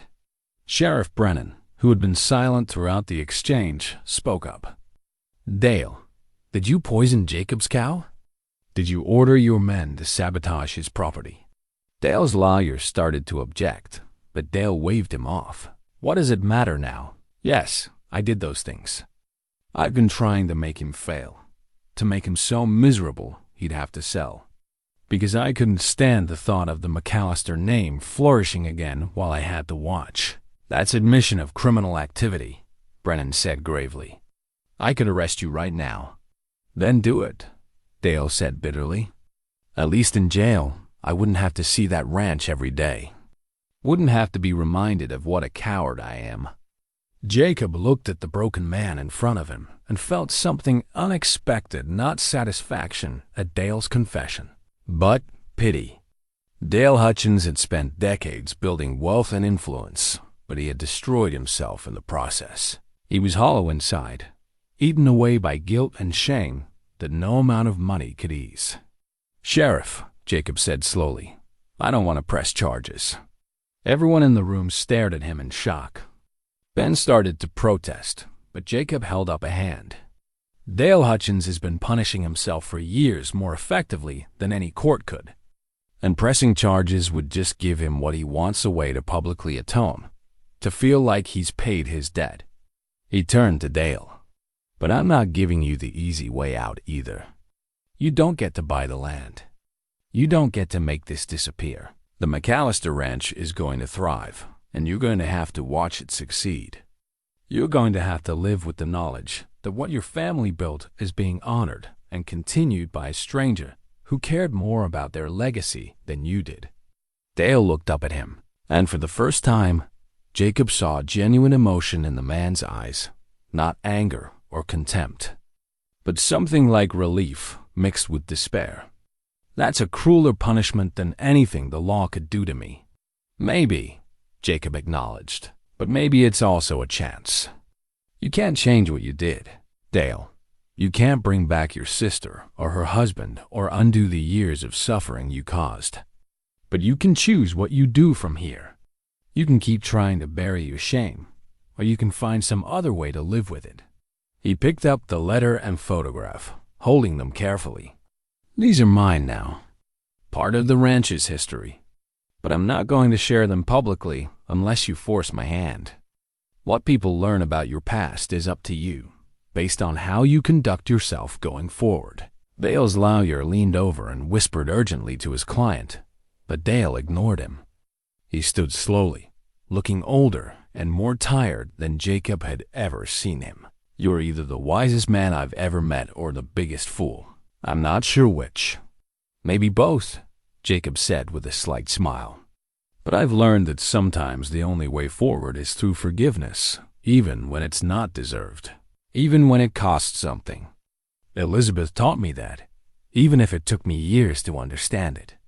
Dale nodded slowly, then turned and walked out of the office, his lawyer hurrying to catch up. Sheriff Brennan waited until they were gone before speaking. "Jacob, are you sure about this? You had him dead to rights. Could have ended his harassment permanently. Putting him in jail wouldn't have ended anything," Jacob replied. "Just would have made him more bitter, more dangerous when he got out. This way, maybe, he'll surprise us all." Ben shook his head in wonder. "I don't know if you're crazy or some kind of saint, Mr. Stone, but I hope you know what you're doing." "So do I, son. So do I." As they rode back to the ranch, Jacob felt something shift inside him. The confrontation with Dale had forced him to articulate something he had not fully understood until that moment. That forgiveness was not about the person being forgiven. It was about refusing to let bitterness and anger poison your own heart. It was about choosing to move forward rather than staying locked in past hurts. His hand went to his vest pocket, feeling the outline of Elizabeth's watch. Maybe Ben had been right. Maybe it was time to let time flow again, to stop holding himself prisoner to a single moment of loss and failure. But not yet. Not quite yet. That evening, as he and Ben sat on the porch watching the sunset, Jacob pulled out Sarah's letter and read it again. Her words about not letting bitterness poison your heart struck him with new force. Sarah had understood something essential, that holding on to anger and resentment hurt the person carrying it more than anyone else. "What do you think will happen now?" Ben asked. "With Hutchins, I mean? Will he honor the truce, or will this just make him worse?" "I honestly don't know," Jacob admitted. "But I think we gave him something he's needed for a long time. The truth, spoken out loud, with consequences attached. What he does with that truth is up to him." The stars began to emerge overhead, countless and cold and beautiful.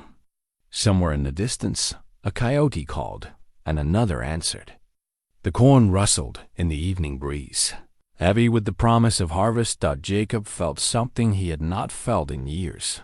Not just hope for the future, but peace in the present. Whatever came next, whatever challenges the ranch still faced, he knew he had done the right thing. Not the easy thing, not the safe thing, but the right thing. And sometimes, that was enough. The confrontation with Dale Hutchins changed the atmosphere at the ranch. For the first week afterward, Jacob and Ben worked with one eye always on the horizon, waiting for retaliation. But none came. The riders who had been watching the property disappeared. The small acts of sabotage ceased. It was as if Dale had simply vanished from their lives, leaving behind only an uneasy quiet. "It's too quiet," Ben said one morning as they checked the cornfield. The crop was nearly ready for harvest, the ears full and heavy. "Feels like the calm before a storm." "Maybe," Jacob acknowledged. "Or maybe Dale's actually thinking about what we said." Sometimes people surprise you. But even as he spoke the words, Jacob felt the weight of uncertainty. He had gambled on Dale's capacity for redemption, and only time would tell if that gamble would pay off. In the meantime, harvest season was approaching, and they had their own challenges to face. The corn would need to be brought in soon, a massive job for just 2 men. Jacob had put out word in town that he was looking for temporary help, offering fair wages for harvest work. Several young men from Copper Ridge had expressed interest, and Martha had suggested a few reliable hands who might be willing to work for a week or 2. But then, 3 days after the meeting with Dale, something unexpected happened. Sheriff Brennan rode out to the ranch with news that stopped Jacob in his tracks. "Dale's filed a lawsuit," Brennan said without preamble. "Claims you're using the McAllister brand fraudulently. That as the closest living relative of Sarah McAllister, he has legal claim to the intellectual property of the ranch, including the brand." Jacob felt his stomach drop. "He's suing me over the brand?"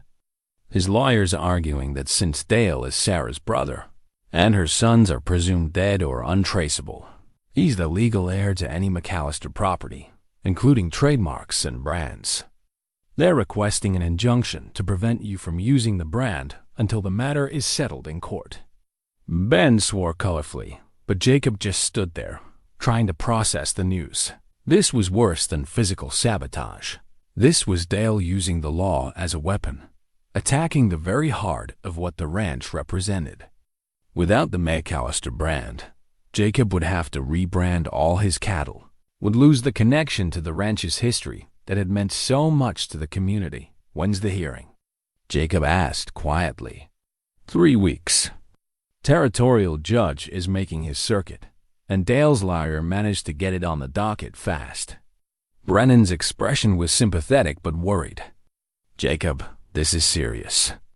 Dale's got expensive lawyers and a legitimate claim to being Sarah's heir. You might lose this. After Brennan left, Jacob sat on the porch steps, feeling the weight of the situation pressing down on him. He had tried to be merciful, tried to give Dale a chance at redemption, and this was how the man had responded, with legal warfare aimed at destroying everything Jacob had built. We should have pressed charges when we had the chance, Ben said bitterly. Should have put him in jail instead of trying to appeal to his better nature. Maybe, Jacob admitted. But we made our choice, and now we live with it. Question is, what do we do next? That evening, Martha Hayes appeared at the ranch, having heard the news through the town's efficient gossip network. She brought supplies and, more importantly, advice. You need a lawyer, Jacob. And not just any lawyer. You need someone who can stand up to Garrison and his legal tricks.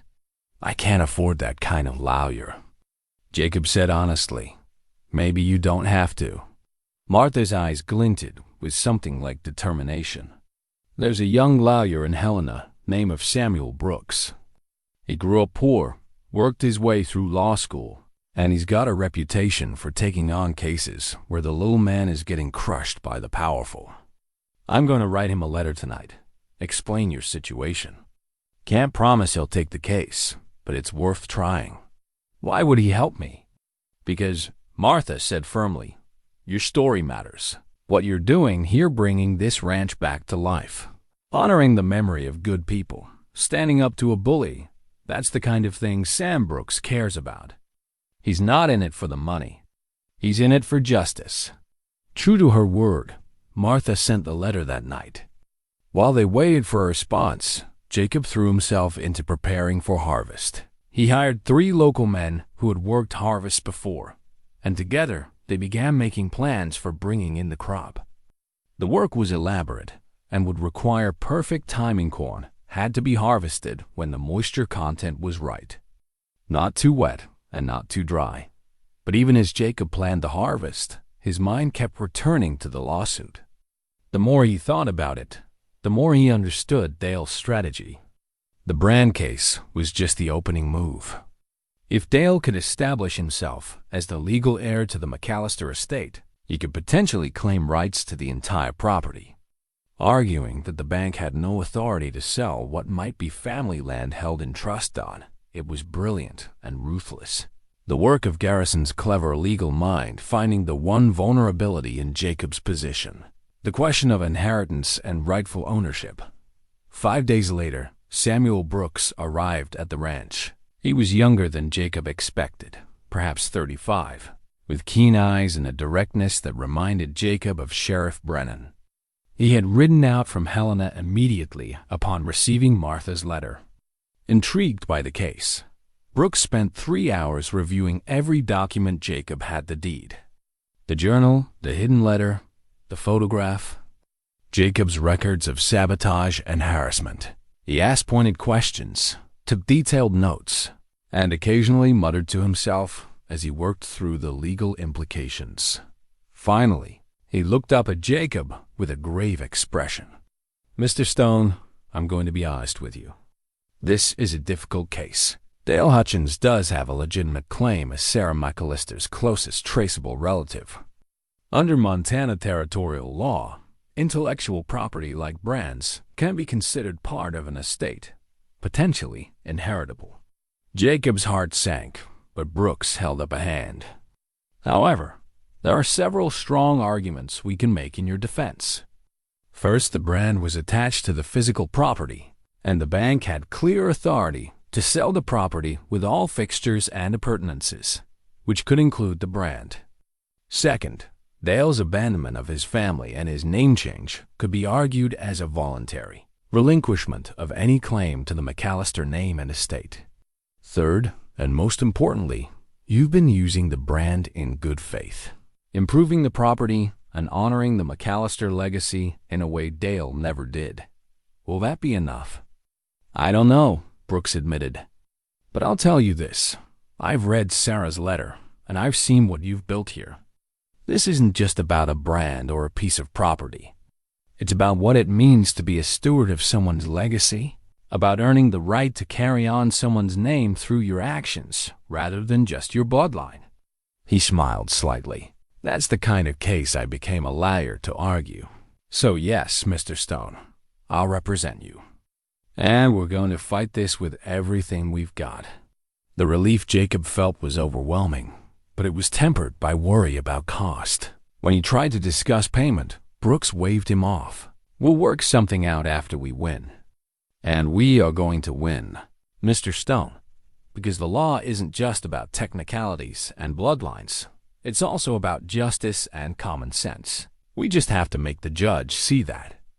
Over the next 2 weeks, Jacob's life became a whirlwind of preparation on 2 fronts. By day, he worked with his hired hands to bring in the harvest, the corn coming off the stalks in great golden piles, everything they had hoped for and more. By night, he worked with Samuel Brooks, preparing testimony, gathering supporting evidence, rehearsing answers to the questions Garrison would certainly ask. Martha became an unexpected asset in the legal preparation. She dug through old records at the store, finding receipts and transaction records from the McAllister's time that established the brand as a working part of the ranch operation. She also reached out to old-timers in the valley, finding people who remembered Sarah and John, who could testify to the family's character and Dale's abandonment. Sheriff Brenham contributed as well, providing official records of Dale's harassment and Jacob's complaints. Building a pattern of behavior that showed Dale's true motivations, it became clear that this was not just Jacob's fight. The community was rallying around him, seeing his struggle as something larger than one man's claim to a piece of land. But as the hearing date approached, Jacob found his thoughts turning to deeper questions. What was he really fighting for? The brand itself was just a piece of heated iron, a mark on an animal's hide. The ranch was just buildings and dirt. Why did it matter so much that he keep the McAllister name alive? One evening, while reviewing documents with Brooks, Jacob asked the question out loud. Why does this mean so much to me? I could create my own brand, build my own legacy. Why am I fighting so hard to keep someone else's name? Brooks considered the question seriously before answering. I think it's because you understand something fundamental about how we're all connected. The McAllisters poured their lives into this land, but circumstances beyond their control forced them to leave. You're not erasing them or replacing them. You're continuing their story, proving that their work wasn't in vain. That's a powerful thing, Mr. Stone. It says that no one is forgotten, that every person's efforts matter, that our lives can have meaning that extends beyond our own time on earth. The words resonated deeply with Jacob, touching something he had not fully articulated even to himself.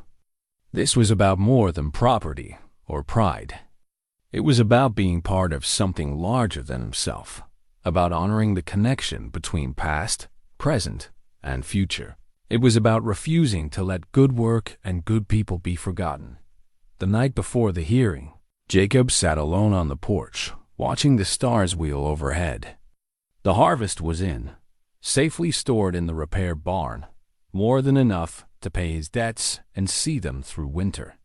The ranch buildings stood solid and proud, no longer ruins but a working homestead.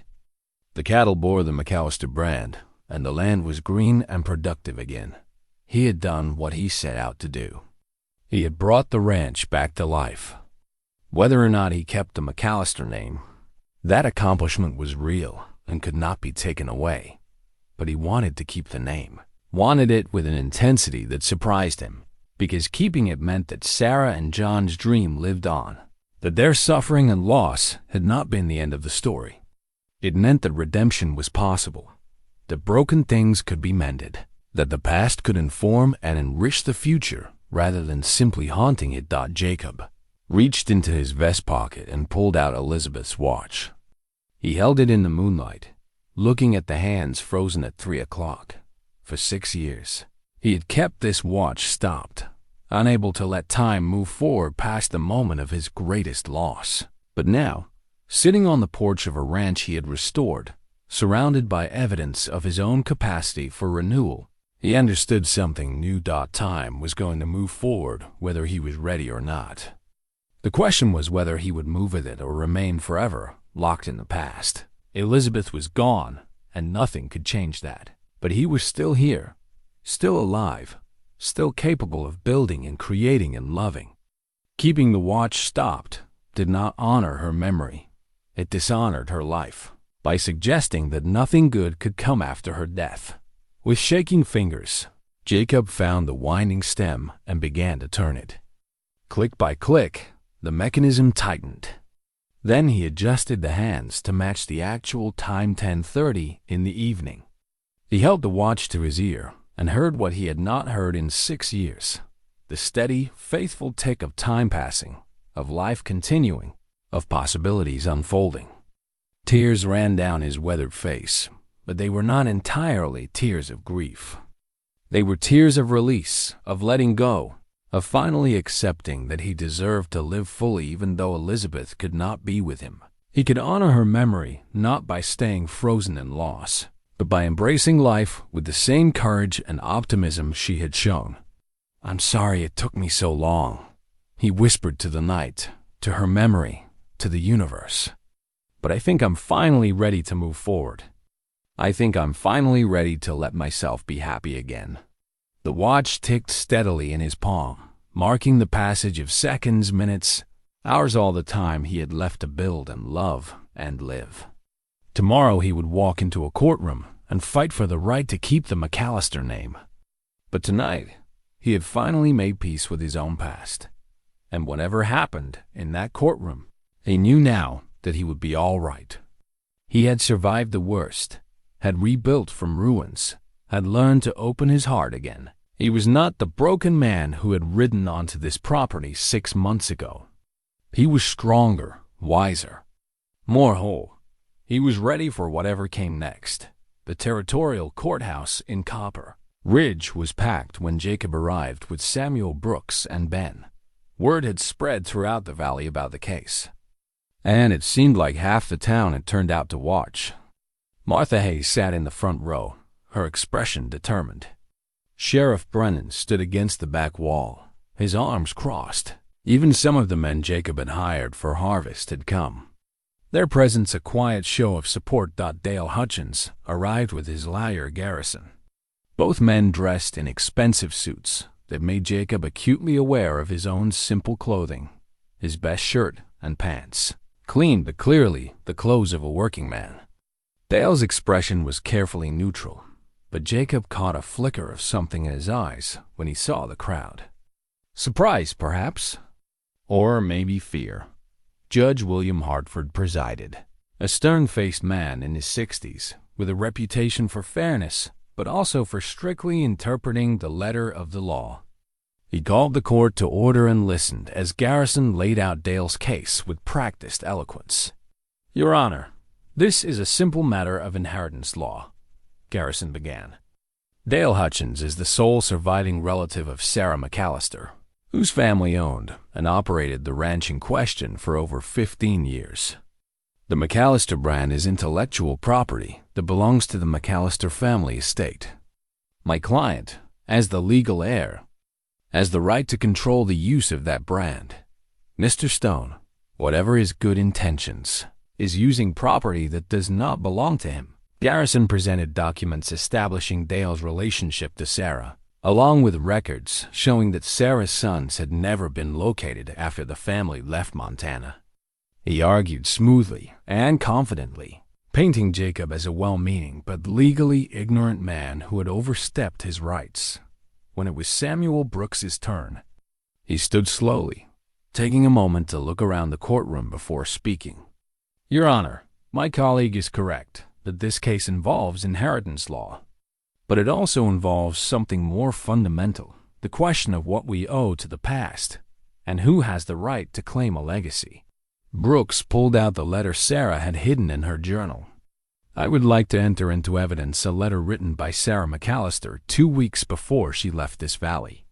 In it, she explains why she never spoke of her brother Dale, because he had abandoned the family when they needed him most, choosing his new wealthy life over his own blood." Garrison objected immediately. "This letter is hearsay, Your Honor. It cannot be authenticated, and even if it could, it has no bearing on the legal question of inheritance." Judge Hartford considered this. "I'll allow the letter as evidence of the deceased's intent and state of mind, though Mr. Garrison is correct that it does not automatically override inheritance law. Continue, Mr. Brooks." Brooks read portions of the letter aloud, his voice carrying Sarah's words through the hushed courtroom. When he reached the part about Dale refusing to help, about his concern for his social reputation over family loyalty, Jacob saw several people in the audience shake their heads in disgust. Dale's face had gone pale, his jaw clenched tight. Sarah McAllister made her intentions clear. Brooks continued. "She did not want her brother to have this property. She sold it to the bank rather than accept his insulting offer, hoping that someday a good family would make the ranch prosper again. Mr. Stone has done exactly that. He has honored the McAllister legacy through his actions, investing his own labor and resources into restoring what Sarah and John built." Brooks called his first witness, Martha Hayes. She took the stand with quiet dignity and testified about the McAllisters, about the ranch's history, about Jacob's character and his genuine respect for the property's heritage. Under Brooks's gentle questioning, she painted a vivid picture of a community that had watched Jacob work tirelessly to bring the ranch back to life. "Mrs. Hayes," Brooks asked, "in your opinion, who better honors the memory of Sarah and John McAllister, a man who has poured his heart into restoring their ranch and keeping their name alive, or a man who refused to help them when they were struggling and then tried to buy their land for a fraction of its value after they were forced to leave?" Garrison objected strenuously, arguing that the question called for speculation, but Judge Hartford allowed Martha to answer. She looked directly at Dale as she spoke. "Sarah McAllister was my friend. I know what she would want. She would want this land cared for and loved.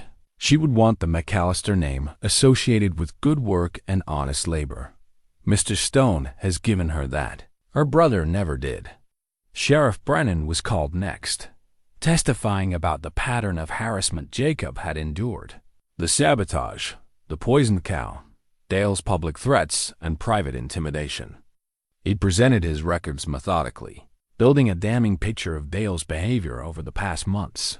When it was Garrison's turn to cross-examine, he tried to undermine the testimony by suggesting that Jacob had no actual proof. Dale was responsible for the harassment, but Brennan held firm. "Mr. Hutchins confessed to me directly that he had ordered these acts. I have it documented in my official reports." The court erupted in shocked murmurs. Judge Hartford had to bang his gavel several times to restore order. Dale slumped in his chair, knowing that his lawyer's careful strategy had just been demolished by his own. Earlier admission. Brooks then called Jacob to the stand.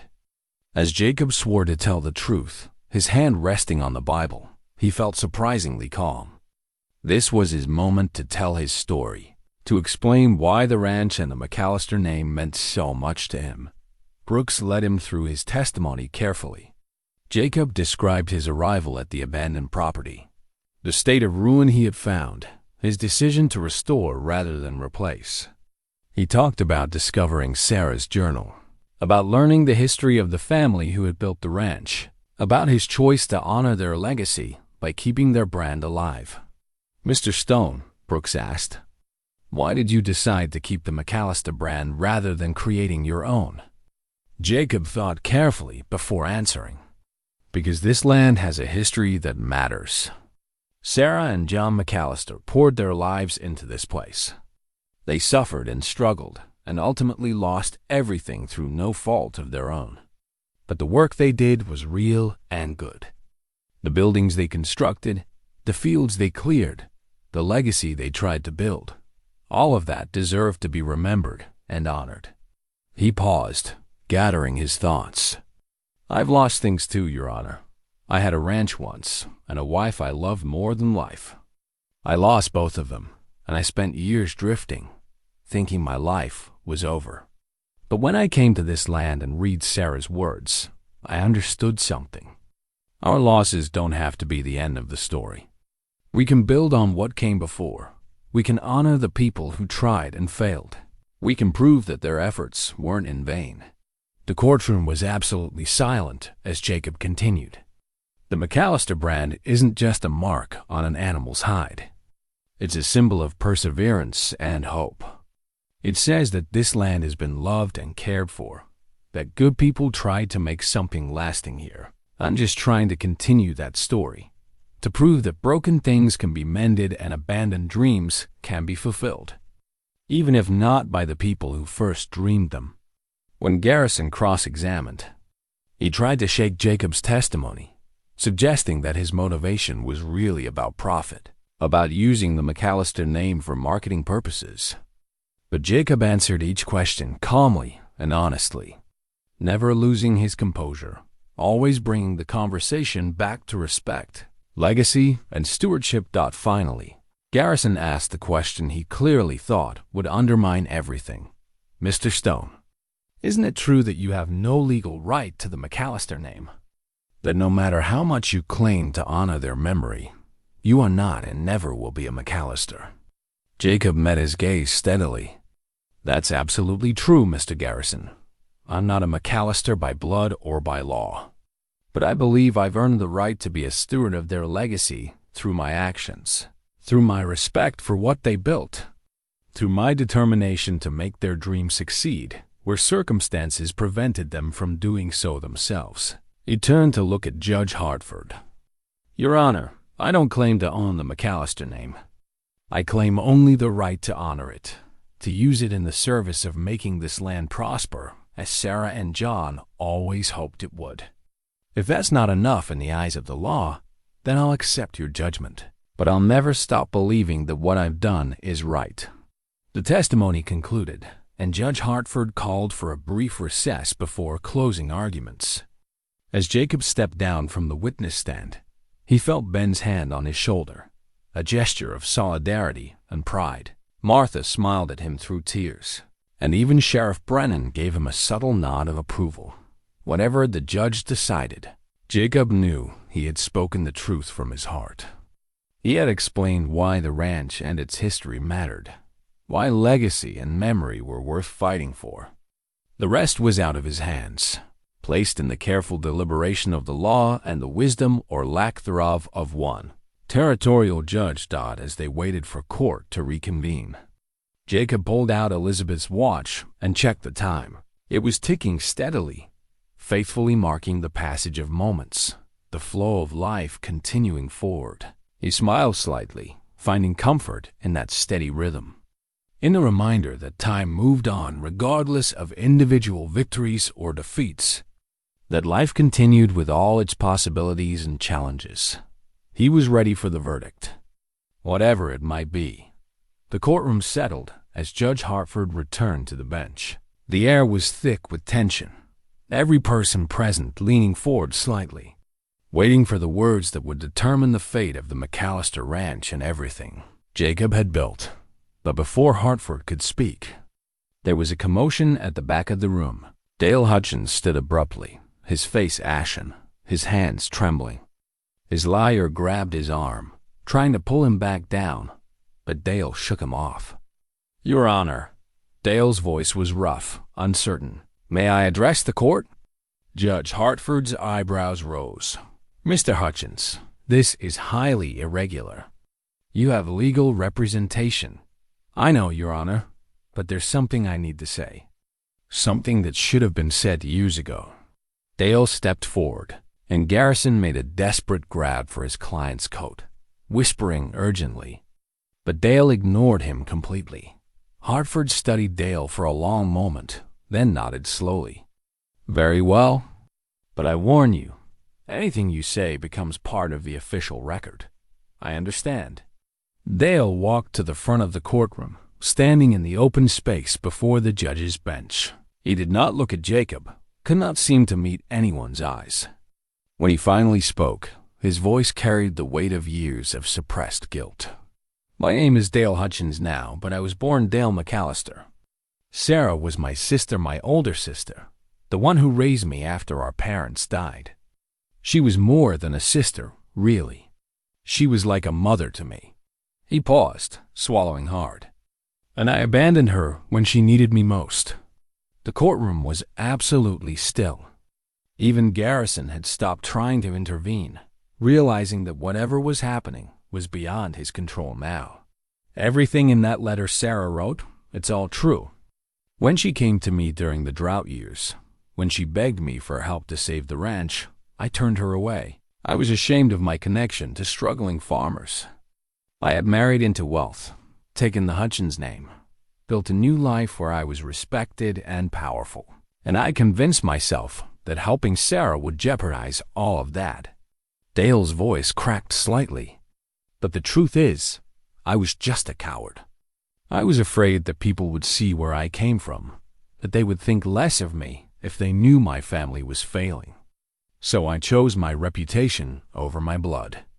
I chose comfort over loyalty, and I've lived with that choice every day for 15 years. He finally looked up, his eyes finding Jacob in the crowd. When Jacob Stone bought the ranch and started restoring it, when he chose to honor my sister's memory by keeping the McAllister name alive, it was like a knife to my heart. Because he, a stranger, cared more about Sarah's legacy than I ever did. He was willing to work himself to exhaustion, to pour his savings and his sweat into that land, while I had refused to lift a finger to help when it would have actually mattered. Dale turned to face Judge Hartford directly. I brought this lawsuit out of shame, Your Honor, not because I genuinely believe I have a moral right to the McAllister name. I forfeited that right when I abandoned my family. I brought it because I wanted to erase the evidence of my betrayal, to make the ranch disappear so I wouldn't have to be reminded every day of what I failed to do. He drew a shaky breath. But sitting in this courtroom, hearing the testimony, watching Jacob explain what that ranch means to him and why he's fighting for it, I realized something. He's not fighting to own the McAllister name. He's fighting to honor it, to give it the respect and care it deserves. The respect and care I never gave my own family. The silence in the courtroom was profound. Several people were openly crying, moved by Dale's confession. Garrison had his head in his hands, knowing his case was destroyed, but unable to stop what was happening. I want to withdraw my lawsuit, Your Honor, Dale said clearly. Jacob Stone has every right to the McAllister brand, not because of any legal technicality, but because he's earned it. He's done what I never could. He's made Sarah's dream come true. He's proven that the McAllister ranch can thrive, that her family's work wasn't in vain. Judge Hartford leaned forward, his expression unreadable. Mr. Hutchins, do you understand what you're doing? Once you withdraw this claim, you cannot refile it. You're giving up any legal right to contest Mr. Stone's use of the brand. I understand completely, Your Honor, and it's the right thing to do. It's about 15 years too late, but it's still the right thing. Dale turned to face Jacob directly for the first time. Mr. Stone, I owe you an apology. I've harassed you, sabotaged your work. I've harassed your work, tried to drive you off land that you purchased legally and have improved with honest labor. I did all of that because I couldn't face my own guilt, because I was too much of a coward to admit what I'd done. He paused, his voice dropping to barely above a whisper. You asked me once if I ever wished I could undo the past. The answer is yes, every single day. But I can't change what I did to Sarah and John. All I can do is try to make sure I don't compound my failures by destroying what you're building in their honor." Jacob stood, slowly, feeling the eyes of everyone in the courtroom on him. He walked to where Dale stood, the two men facing each other in the space before the judge's bench. For a long moment, neither spoke. Then Jacob extended his hand. "Thank you for telling the truth. I know that took courage." Dale stared at the offered hand as if he could not quite believe it was real.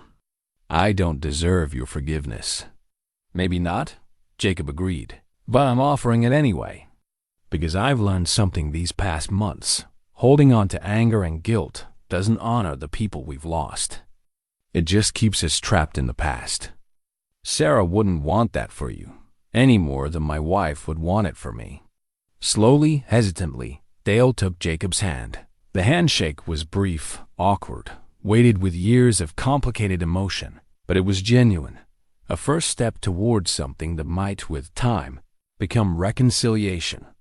Judge Hartford cleared his throat, bringing the room's attention back to the bench. "Well, this is certainly the most unusual case I've presided over in 30 years on the bench." He looked at Dale. "Mr. Hutchins, I'm going to ask you one more time. Are you certain you wish to withdraw your claim?" "Absolutely certain, Your Honor." "Very well. The case is dismissed. Mr. Stone, you retain full legal right to use the McAllister brand without restriction." Hartford paused, then added in a softer tone, "And may I say, for the record, that this court finds your stewardship of the McAllister legacy to be exemplary. You've shown this community what it means to honor the past while building for the future." The courtroom erupted in applause. Martha was crying openly now, and Ben was grinning like he had just won the lottery. Sheriff Brennan nodded with satisfaction, and even some of the people who had been Dale's supporters looked moved by what they had. Witness ducked as the crowd began to disperse. Samuel Brooks approached Jacob with a broad smile. "Well, that's one for the history books. I've never seen anything quite like it." He paused, then added more seriously, "You did a remarkable thing today, Mr. Stone, not just winning your case, but offering grace to a man who tried to destroy you. That takes a special kind of strength. Asterisk, or a special kind of stubborn foolishness," Jacob replied with a slight smile. "I'm still not sure which. Does it matter? The result is the same justice was served, mercy was offered, and two men got a chance to make peace with their pasts." Brooks shook Jacob's hand firmly. "If you ever need legal help again, you know where to find me. Though I hope you won't need it." As Brooks departed, Dale approached hesitantly, his lawyer conspicuously absent. Apparently, Garrison had stormed off the moment the case was dismissed. Dale stood awkwardly, clearly unsure what to say now that the formal proceedings were over. "Mr. Stone, I meant what I said in there. About the apology, about everything. I know words can't undo the harm I've caused, but I want you to know I'm going to stop fighting you. The harassment, the sabotage, all of it, it's over." "I appreciate that," Jacob said simply. Dale nodded, then seemed to wrestle with something internal before speaking again. "I wonder, would you consider allowing me to help with the ranch sometimes? Not as an owner or even a partner, just as I don't know, someone trying to make amends. I could provide resources, labor, whatever you need. No strings attached, no expectation of ownership or control. Just a chance to do something good with the McAllister name, the way I should have done 15 years ago." Jacob considered this carefully. Part of him wanted to refuse, to keep Dale at arm's length, to protect what he had built from any potential interference. But another part, the part that had just offered forgiveness, that had wound Elizabeth's watch and chosen to move forward, understood that real redemption required action, not just words. "Let me think about it," Jacob said honestly. "This is all very fresh, and I need time to process it. But I'm not saying no. I'm just saying not yet." "That's more than I deserve," Dale replied quietly. "Thank you." As Dale walked away, Ben approached with Martha in tow. The young man was practically vibrating with excitement. "We won! Mr. Stone, we actually won." "We did," Jacob agreed, feeling the weight of tension he had been carrying for weeks finally lift from his shoulders. "We did indeed." Martha hugged him tightly, something she had never done before. "Thomas would be so proud of you, Jacob. So proud of what you've accomplished here." "Thank you, Martha, for everything. The support, the supplies, the faith in me when I had none in myself. I couldn't have done any of this without you." As they walked out of the courthouse together into the afternoon sun, Jacob felt something he had not felt in longer than he could remember: pure, uncomplicated joy. The ranch was his, the brand was protected, and he had a community of people who believed in what he was building. He pulled out Elizabeth's watch and checked the time. 4:30 in the afternoon. Time to head back to the ranch, to check on the cattle, to plan for the planting of winter wheat, to continue the endless work of building a life worth living. The watch ticked steadily in his palm, and Jacob smiled. Time was moving forward, carrying him with it into an uncertain but hopeful future. And for the first time in 6 years, he was ready to embrace whatever that future might bring. 6 months had passed since the courthouse confrontation, and autumn had returned to the Montana Territory. The McAllister Ranch stood transformed under the golden light of October. No longer a ruin, but a thriving homestead that drew admiring comments from everyone who passed by. Jacob stood at the newly constructed ranch entrance, watching as Ben and 2 younger men he had hired, brothers named Tom and Charlie, who had needed work and direction, raised a sign they had spent weeks crafting. It was made of solid oak, the letters carved deep and painted black for visibility. It read, McAllister Ranch, established 1867, restored 1885. The sign honored both the past and the present, acknowledging the original builders while marking the ranch's rebirth. It was Ben's idea, and Jacob had loved it immediately. It captured exactly what they had accomplished, not replacement, but renewal. Not erasure, but continuation. "Little to the left," Jacob called out, and the young men adjusted their grip. "There, perfect." As they secured the sign to its posts, Jacob felt a hand on his shoulder. He turned to find Dale Hutchins standing beside him, dressed in work clothes rather than his usual expensive attire. Over the past months, Dale had become an unexpected but valued presence at the ranch, appearing once or twice a week to help with whatever work needed doing. He never gave orders or tried to take control. He simply worked, quietly and steadily, a man trying to make amends through action rather than words. The arrangement had been awkward at first, but gradually a kind of peace had developed between them. They were not friends, exactly, but they had become something more complex, 2 men bound by shared history and shared purpose, learning to build something good out of the wreckage of the past. "It's a fine sign," Dale said quietly. "Sarah would have liked it." "I think so too," Jacob agreed. They stood together in companionable silence, watching as the young men finished securing the sign. The ranch spread out before them, a testament to months of relentless labor and careful stewardship. The house was fully restored now, with a new roof, repaired siding, and windows that gleamed in the afternoon sun. The barn stood solid and weatherproof, filled with hay for the winter and home to a steadily growing herd of cattle. The fields, already plowed and planted with winter wheat, showed the green promise of next year's crop.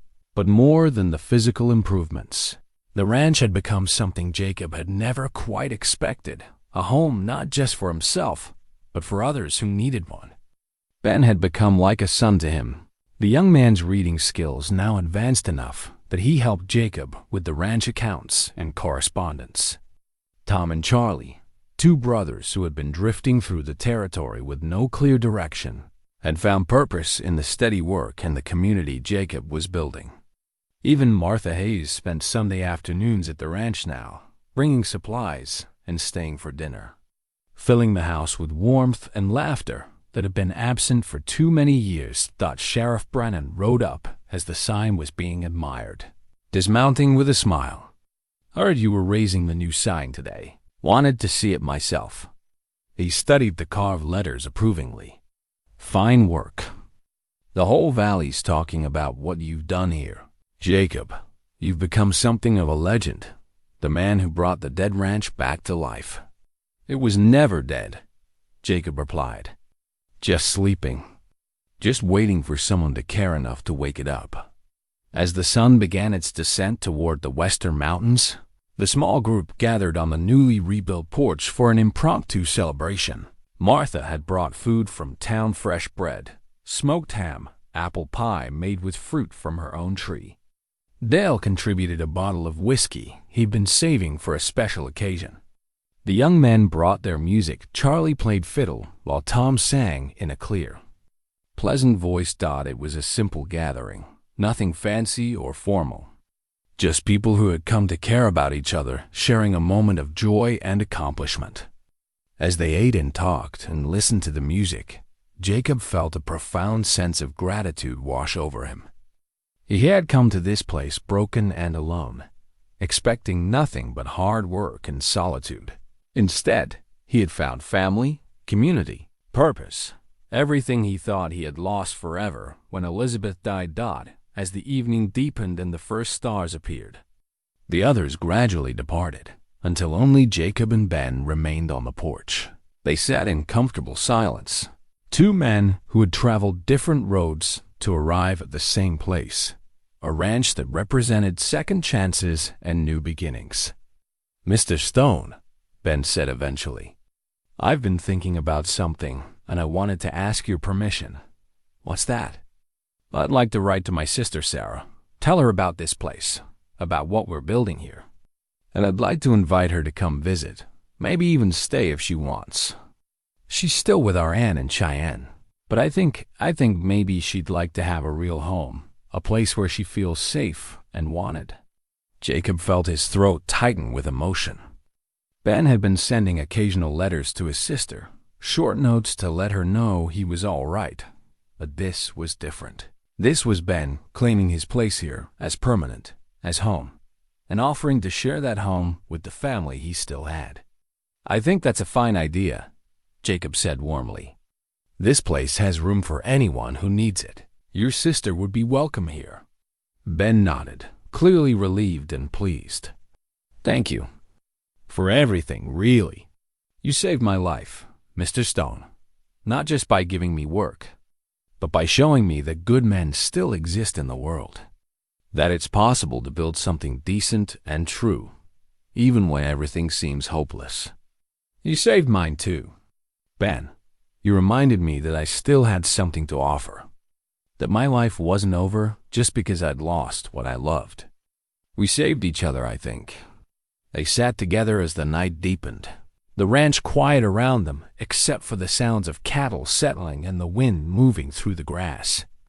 Jacob pulled out Elizabeth's watch and checked the time by the light of the lamp. 8:30. The hands moved smoothly, steadily, marking the passage of moments that were building into a life he had never expected to have again. He thought about Elizabeth often, but the memories no longer came with the same crushing weight of guilt and grief. He could remember her laughter without feeling like he was betraying her by being happy. He could honor what they had built together while also celebrating what he was building now. The past and the present had finally made peace with each other, allowing him to move forward without feeling like he was leaving her behind. A coyote called in the distance, and another answered the eternal song of the Montana wilderness. The ranch lights glowed warm against the darkness, a beacon of human persistence and hope in the vast landscape. The McAllister brand marked cattle in the corral, a symbol of continuity and renewal, of dreams that could survive, even when the dreamers could not. Jacob stood and stretched, feeling the pleasant ache of a day's honest work in his aging muscles. Time for bed, he said. Morning comes early, and we've got fence to mend in the north pasture. Mr. Stone? Ben's voice was quiet but earnest. Do you ever think about what would have happened if you'd given up? If you'd sold to Hutchins when he first offered? Jacob considered this. Sometimes, but I try not to dwell on it. The path not taken is just speculation. What matters is the path we actually walked, the choices we actually made. I chose to stay, to fight, to build. And that choice led to all of this, to you, to the ranch, to the life we're creating here. That's enough for me. He paused at the door, looking back at the young man who had become like family. Had some rest, son? Tomorrow's a new day, and we've got work to do. Inside the house that he had restored with his own hands, Jacob prepared for bed in the room he had repaired and furnished. He placed Elizabeth's watch on the small table beside his bed, listening to its steady tick in the darkness. It was a comforting sound, a reminder that time continued, that life moved forward, that every moment was a new opportunity to build something good. As he lay down to sleep, Jacob's last thoughts were not of what he had lost, but of what he had gained. A ranch restored to life, a young man given direction and hope, a community that had rallied around a stranger, a man who had been his enemy learning to become something better, and for himself, a future that held promise rather than just the echoes of the past. The McAllister ranch would endure. The name would live on, carried forward by people who understood that legacy was not about blood or ownership, but about love, respect, and the willingness to do the hard work of building something that mattered. Jacob Stone, who had arrived broken and alone, fell asleep surrounded by the evidence of his own capacity for renewal. The ranch breathed around him, the house he had rebuilt, the land he had restored, the community he had helped create. It was all real, all substantial, all proof that redemption was possible for people and places alike. Tomorrow the work would continue, as it always did on a working ranch. There would be challenges to face, problems to solve, seasons to weather. But Jacob would face them with strength born of experience, supported by people who had become family, grounded in the knowledge that he had already survived the worst and emerged stronger. The stars wheeled overhead in their ancient patterns. The wind whispered through the valley. And in a house that had once stood empty and forgotten, a man who had given up on happiness discovered that sometimes the best stories are about things that were lost and then found again, not unchanged, but transformed into something even better than they were before.